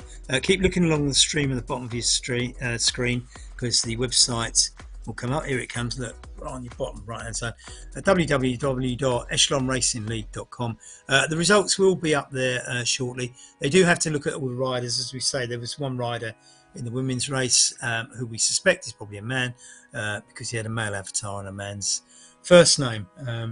But in the modern world, that doesn't necessarily mean anything. So let's go back to the men's B race. And congratulations to all the paracyclists and the hand cyclists as well. The hand cyclists will go and have a look at their results shortly, but I think we know how that's going to pan out. This one is becoming more and more predictable as the kilometres rattle by. These two working together off the front. We've got Smith and Pavlik, both from the United States, in those resplendent kits. Hambrick from the United States, who has also got a quite loud and eye-catching strip, was third. By the time I got those words out, has dropped back to sixth. But that's because he's in the peloton. That's no big shakes. The difference between 10th and third is probably negligible. So Broad Street, Rebec from Slovenia now on the front. This chops and changes. Everybody takes a few seconds on the front, and at the moment it's Bogoslovsky, and it's let's have a look at the international makeup of this. I mean, we have 5-6 Americans, one from the Netherlands, Slovenia, France. So it's dominated by the US, and why not, if you go down that little bump. Like I say, that little bump and the 6% just off the start, I think they may just be little glitches when somebody made the course up, because they're not, they don't matter. But you can smooth those out a little bit. Maybe they're real and they don't need smoothing out. Who knows? I could be wrong. So let's look. 13th, Nicholson from Canada, obviously way behind the group in front. 1.2 kilometres. Riding solo. You get a great workout riding solo, I can tell you that. I've done plenty of them. We're back at the hand cycling with 350 metres to go for Jackie Jones, who's one of the stars of the series. Might go on to win it the way he's going. Picking up some handy points for second place. Like I say, all the results and standings will be up on the EchelonRacingLeague.com website later on, so look out for that once they've been through all the checks and the rigorous process of ensuring that everything's legitimate, which I'm sure it is, and I'm sure even our Frenchman, should he turn out to be a man, in the women's race was a mere oversight and accident. Probably doesn't speak English and was guessing where to press the buttons on the website. I'm sure things like that have happened to me in foreign languages. So well done, Jackie Jones. We're back to the men's B now, and Nicholson in 13th. Like I was saying, he is quite a way behind, 1.2 kilometres behind Borders and Bottigliero. Again, sizable distance back. The billing here now is within sight of Bottigliero, but I whether or not he's bothered to make that up, I don't know. Because you get to a certain point in this, it's like, well, if you're actually fighting for points in the series, it matters. If it doesn't and you're tired and you've got another race tomorrow, maybe you're going out with your club mates for a ride tomorrow and things like that, it makes a difference to decision making. These two together though, Smith and Oxley, they have got the potential to have a little sprint at the end. Tyler's not look, Mutis and Tyler are not too far apart, are they? I say Colombia and the USA. Then we get to Barriere, the Canadian, who I assume is from Quebec with a name like that. He's no longer with the Frenchman, so there's not too much parler en français going on between those two, I should imagine, with a 900 metre gap between the two. And Gibbons, the Brit, 2.7 metres behind Nuri, is just enjoying, I think, a Saturday ride out on this course, enjoying the hospitality of St. Louis, with a albeit stock Magic Roads scenery. So back to the hand cycling now, as we just see how far we've got to go. 1.2 kilometres left for Madison, who looks like taking third place. 4.7 kilometres in front of Bryant. I don't think there's going to be too much contesting for that position. So well done, Bryant. It's always a pleasure to see people out doing this and getting some fun on the road. And so we see in fourth place Bryant there, now still with 5.7 kilometres to go. So probably at that speed, another 10 minutes riding ahead. It is wonderful scenery. It's quite clearly a sunny day if you look at the scenery as well. So for those of us in the northern hemisphere who think it's winter, you can just maybe don't shut your eyes, but focus only on the screen and imagine it's a sunny day. How's that? Madison coming home now with 600 metres to go. This is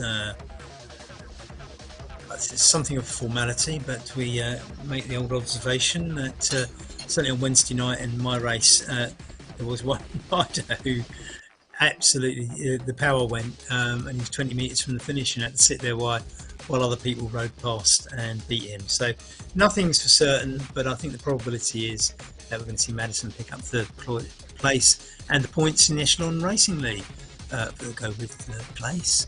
So we'll look forward to having a look at the league tables later. Don't forget, there's more racing tomorrow on here. We've got a big course tomorrow down in Colorado involving a bit of climbing, and it's a long race too, 80 kilometres. So that's going to be quite an endurance test, both in terms of the ascent and the distance, and I'm very intrigued to see how that one pans out. We know that Bryant is now going to claim third place as he crosses the line. Well done, sir. An admirable ride. Fantastic stuff. We probably better have a look back at the men's B goings on, as we see it's going to take probably another 10 minutes for the final rider in the hand cycling. So Pavlik and Smith are now at the thick end of 400 meters ahead. 7.8 kilometers to go, working together. I think we can assume that those two are going to have a sprint finish, but just behind them, probably 400 meters behind them by the time we get to the finish, is this little bunch, and this is This is evolving into quite a nice little mind game, isn't it? And who in here really wants it, and who's glad that the little group they've in tagged them along and they've got a position higher than they might have otherwise done? Who knows? Who knows? We don't. They do. Well, I say they do. Individually they do. Collectively they don't, do they? And it's not even like a real race where you can look across at the eyes of the other person and see what they're what it's saying, listen to how hard they're breathing or anything like that. There's less indicators, isn't there? So we shall see. So these guys, what have we got? 1, 2, 3, 4, 5, 6, 7, 8. It's a group of about 9, isn't it? So no, maybe it's 10. Sorry. Nagoslovsky is certainly making a name for himself. It was quite interesting looking at the men's A race, isn't it? That there were names that were off the front all the time, and the results came up, and suddenly 2 or 3 people whose names had not even been mentioned in the commentary, who'd got decent placings just by sitting quietly in the peloton. So let's mention everybody's names, so I can't get accused of missing anybody out. Nagoslovsky 3rd, Christian 4th. They just switched places. Broad Street Borders, Fred the Frenchman, Nelson. Kopka from the USA, Hambrick from the USA. Well, I don't think I've mentioned much.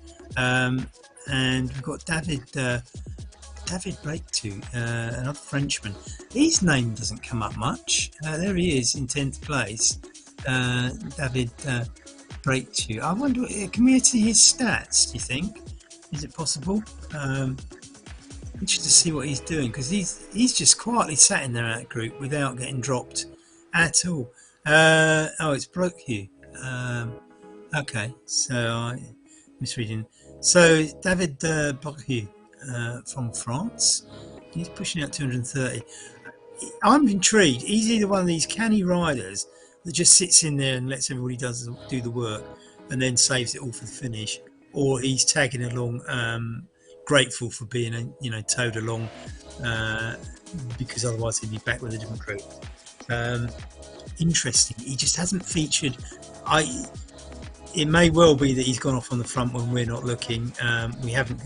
We've been flicking backwards and forwards between the paracycling and the hand cycling, so we may well have missed his finest moments. But so far, he has been a little bit under the radar, hasn't he? One to watch. Okay, we've got our eye on you, David. Brocu from France. I think this slot, we got 5.6 kilometres. It will start, it must be going through their minds now. Let's have a look at Hambrick's. Hambrick, I have mentioned him, but I don't think we've seen his data at all. I wouldn't mind seeing what Hambrick's data looks like. They're going up this little climby bit just after the start finishing line. So they overtake some back markers. I think everybody in this group is now beginning to wonder. So we've got Hambrick. I'm quite fascinated to see what he's pushing out, because he's another one to my mind that has sat in the group. Marianne Hambrick from the USA. I think he got mentioned earlier because I thought his kit was quite bright. 207. You notice that 207, see it's 206, like 199. When that goes red, that means he's putting out more watts than he needs to. So therefore, what it's essentially telling you, he's sitting on somebody's wheel, so it doesn't need to push that hard. And it tells you that by sort of going, your watts will go red, because it's saying you're actually doing more than you need to. You do less, you do the same speed. But you can see here, he's just sort of like sitting on all the time, isn't he? I mean, we can never tell from looking at an avatar whether those are tired legs clinging on or they're savvy legs just sitting on people's wheels, letting them do the work. In a real race, you can look at a rider and you can sometimes just tell the way they're pedaling that actually they're near the limit. We don't know, but he's certainly sitting in. I think in between David Brocu and Marianne Hambrick, they've both cleverly sat in this peloton. So let's just mark their cards as potential sprint winners, because this is the sort of thing sprinters do: sit there very, very carefully under the radar. Back to the hand cycling now, and we're looking at 3.7 kilometers to go for Brian. The results so far are up there. So Brian is the only rider on the road, so assuming he doesn't get any mechanicals, will finish fourth. There can be no other rider finishing fourth. Looking at the times there, Jackie Jones 3 minutes behind, Sander Koeman from the Netherlands, and Jim Madison a further 4 minutes or so back on Jackie. It's going to be a while now before we see Bryant come in, but apart from mechanicals, I think I'll go down and put Sonny on him finishing fourth. Back to the Men B, the two solo riders now eked out 448. It's not a meters gap back. It's not growing a lot, but I just think with 3.3 meters kilometers to go, the pack behind is not of sufficient size or or perhaps intention and need that it's going to contest these two riders now. It's just edging up towards 500 meters with 3 kilometers to go. They're not going to get caught. The other thing is, why put the pressure on now? Because these two have got to duke it out in a sprint finish, one presumes, or somebody's going to have to go early and try and eke out a gap that can't be overcome.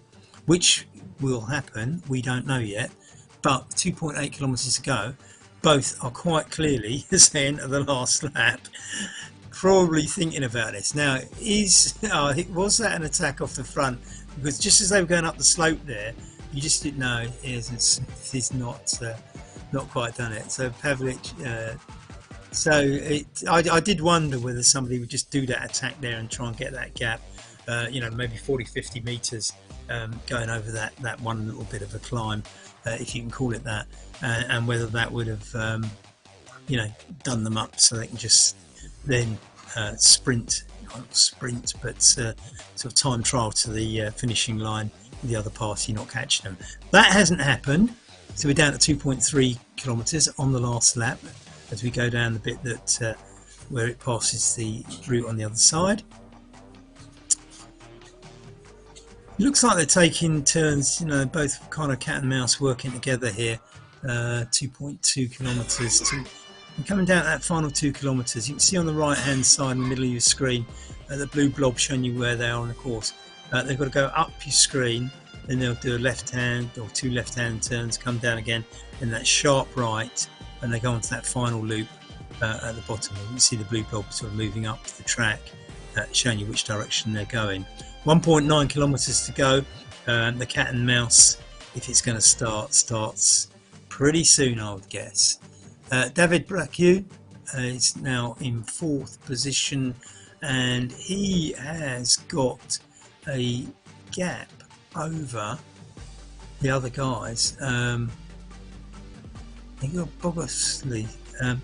Bogoslovsky is with him. I was going to say they had a 30-meter gap, but I think I paused because I think the peloton's clawing that back, and it is Nelson there within sight. It has strung it out though, and with these guys with around 2 kilometers to go, it will probably suit some of them to lose people off the back of that pack. Now, interestingly, I'm just trying to see where. So David Bracu, who's one of the ones I said we need to watch for him because he sat there under the radar for the whole race, has actually, as I sort of thought he might, been saving himself. Marian Hambrick, I don't think is. I said he was another one who was under the radar. I don't think he's going to do it. So I got 1 out of 2 right. Who we got in this front group? To me, it looks like Fred is probably the point at which we start sort of not counting people. 1.2 kilometers to go. This is definitely splintering. The Hambrick back there at 10th. It's possibly, I might be wrong, but I think that's where the gap's going to split. I think between 8th and 10th there is probably where the gap is. So these two guys, 600 meters to go. This is where it all gets exciting. they are still neck and neck, aren't they? You'd almost say toe to toe, isn't it? I mean, the pedals are going around at the same speed, and everything else is 300 meters to go. This is cagey, isn't it? I don't get the impression. I don't know. It's riding at 43 kph. Joshua Smith has. Pavlich has gone for it. I think Pavlich. Oh no! Joshua Smith, look at that! Phenomenal. He's got a pocket rocket, hasn't he? He stormed that. Joshua Smith. Absolutely fantastic win. Pavlich, the unfortunate runner-up, but well fought, sir. Now then, what have we got? Bogoslovsky, Broad Street, Christian. I think so. My prediction on David Breku, I think he might. Bogoslovsky is going to take second place. Broad Street fourth. This hasn't quite turned out into the bunch sprint that I had hoped for. Perhaps more of a bunch sprint a little bit further back. Borders coming in ninth. Hambrick is going to lose out to Fred, I think. There, Fred looks a stronger rider as they cross the line. So Hambrick coming in 11th in his resplendent kit. Kopka will be 12th. Did I say that? I'm not sure. Not quite sure why 12th and 14th next to each other. Well, we can't see Nicholson. I see. Sorry. The reason is. Yeah, there's a lap difference. They're not actually racing on the same lap, are they? So Kopka's going to come in to finish. Nicholson's still got another lap to go. That makes sense now. So, well, that was we saw a couple of good sprints there at the end. Barrier from Canada at 19th. 13 Nicholson coming in to finish the race on this lap, but still got 2.2 kilometres. Has the hand cycling finished yet? Are we? We see there is Joshua Smith, Joe Pavlich, the two riders at the front. Joshua Smith with a phenomenal sprint at the front. I mean, that was absolutely timed to perfection. It was emphatic. It was crushing. It was spectacular. What a sprint at the end. Well done, Joshua. Bad luck, Joe Pavlich. So the other results will start finding their way onto the screen. They've got some more coming up now. Another Joshua Bogoslovsky finishing third. This was a little bit strung out, and what we did get is that little clutch around 1 hour, 5 minutes and 19 seconds. Eric Ripech, David Broku, who I sort of wrongly tipped as a bit of a dark horse, but still respectable 7th, not to be knocked. Michael Christian, Brad Borders, Del Fred. That just doesn't sound French to me, but anyway, there we are. I'm sure it is. Marion Hambrick, who I thought was a dark horse, but in the end was pipped by Fred. And it just looked to me that Marion had that had a little bit of fatigue where Del Fred was just able to sort of, kick in on that last little run-in. Vladimir Kapka making up the first dozen across the line. So that was, I'd say that was quite a good finish, wasn't it? This is Echelon Racing League. This is the men's B race. The hand cycling, we see that Bryant has just got 1.2 kilometres to go to reach the formality of finishing fourth and picking up points in the Echelon Racing League. So, what you need to know, what have we had today? We've had 2 people potentially qualify, subject to all the checks, for the UCI Grand World Championship, 3 racing on 26th of February. Look out for that. I'm sure it will be broadcast. Yaden Jaeger for the men, of course, in that spectacular men's A race as we look at the men's B race. And as I say, the racing today has been fantastic. I mean, even those with lighter entries have been spectacular and enjoyable. And it's been a privilege to be part of the broadcast for this. As I say, there's plenty more to come throughout the winter. This is a winter racing series, both on the pro front and on the community front, which is for us amateurs. So make sure you've kind of had a look at everything that's coming up. There are points, as I said before, for all the finishers. I can't work out that, and I can't give it to you immediately in the broadcast, because they need to be collated. And as I say, certainly in the ladies' race, there might be one disqualification. Absolutely phenomenal race between the two ladies, between Jackie Godby and Megan Isla. The way, in fact, going back to that little sprint that we just witnessed, I would say that in the ladies' race and the men's B race, those finishing sprints were phenomenal. Megan Isla, absolutely amazing. I mean, she sat on Jackie Godby's wheel for the whole race and then just crushed her at the end, in a way that we've just seen in this race with Joshua Smith beating Joe Pavlik with a phenomenal and strong sprint. This is the sort of thing you want to see. Make sure, as I say, you go to echelonracing.com. echelonracingleague.com. Check out the full series positioning after all these races a bit later on, and we'll be back tomorrow for a big one. 80, can you believe this? It's over 80 kilometers racing. It's got some climbs in it. It is Colorado. It's a bit mountainy down there, isn't it? And I think it's going to be as thrilling as it has been today. So just make sure you're with us. Everything to look forward to. It's broadcast by ZMS, racing brought to you by USA Cycling and Echelon Racing League. I'm Dave Morrison, and I'll be here tomorrow for more of this thrilling stuff. See you then.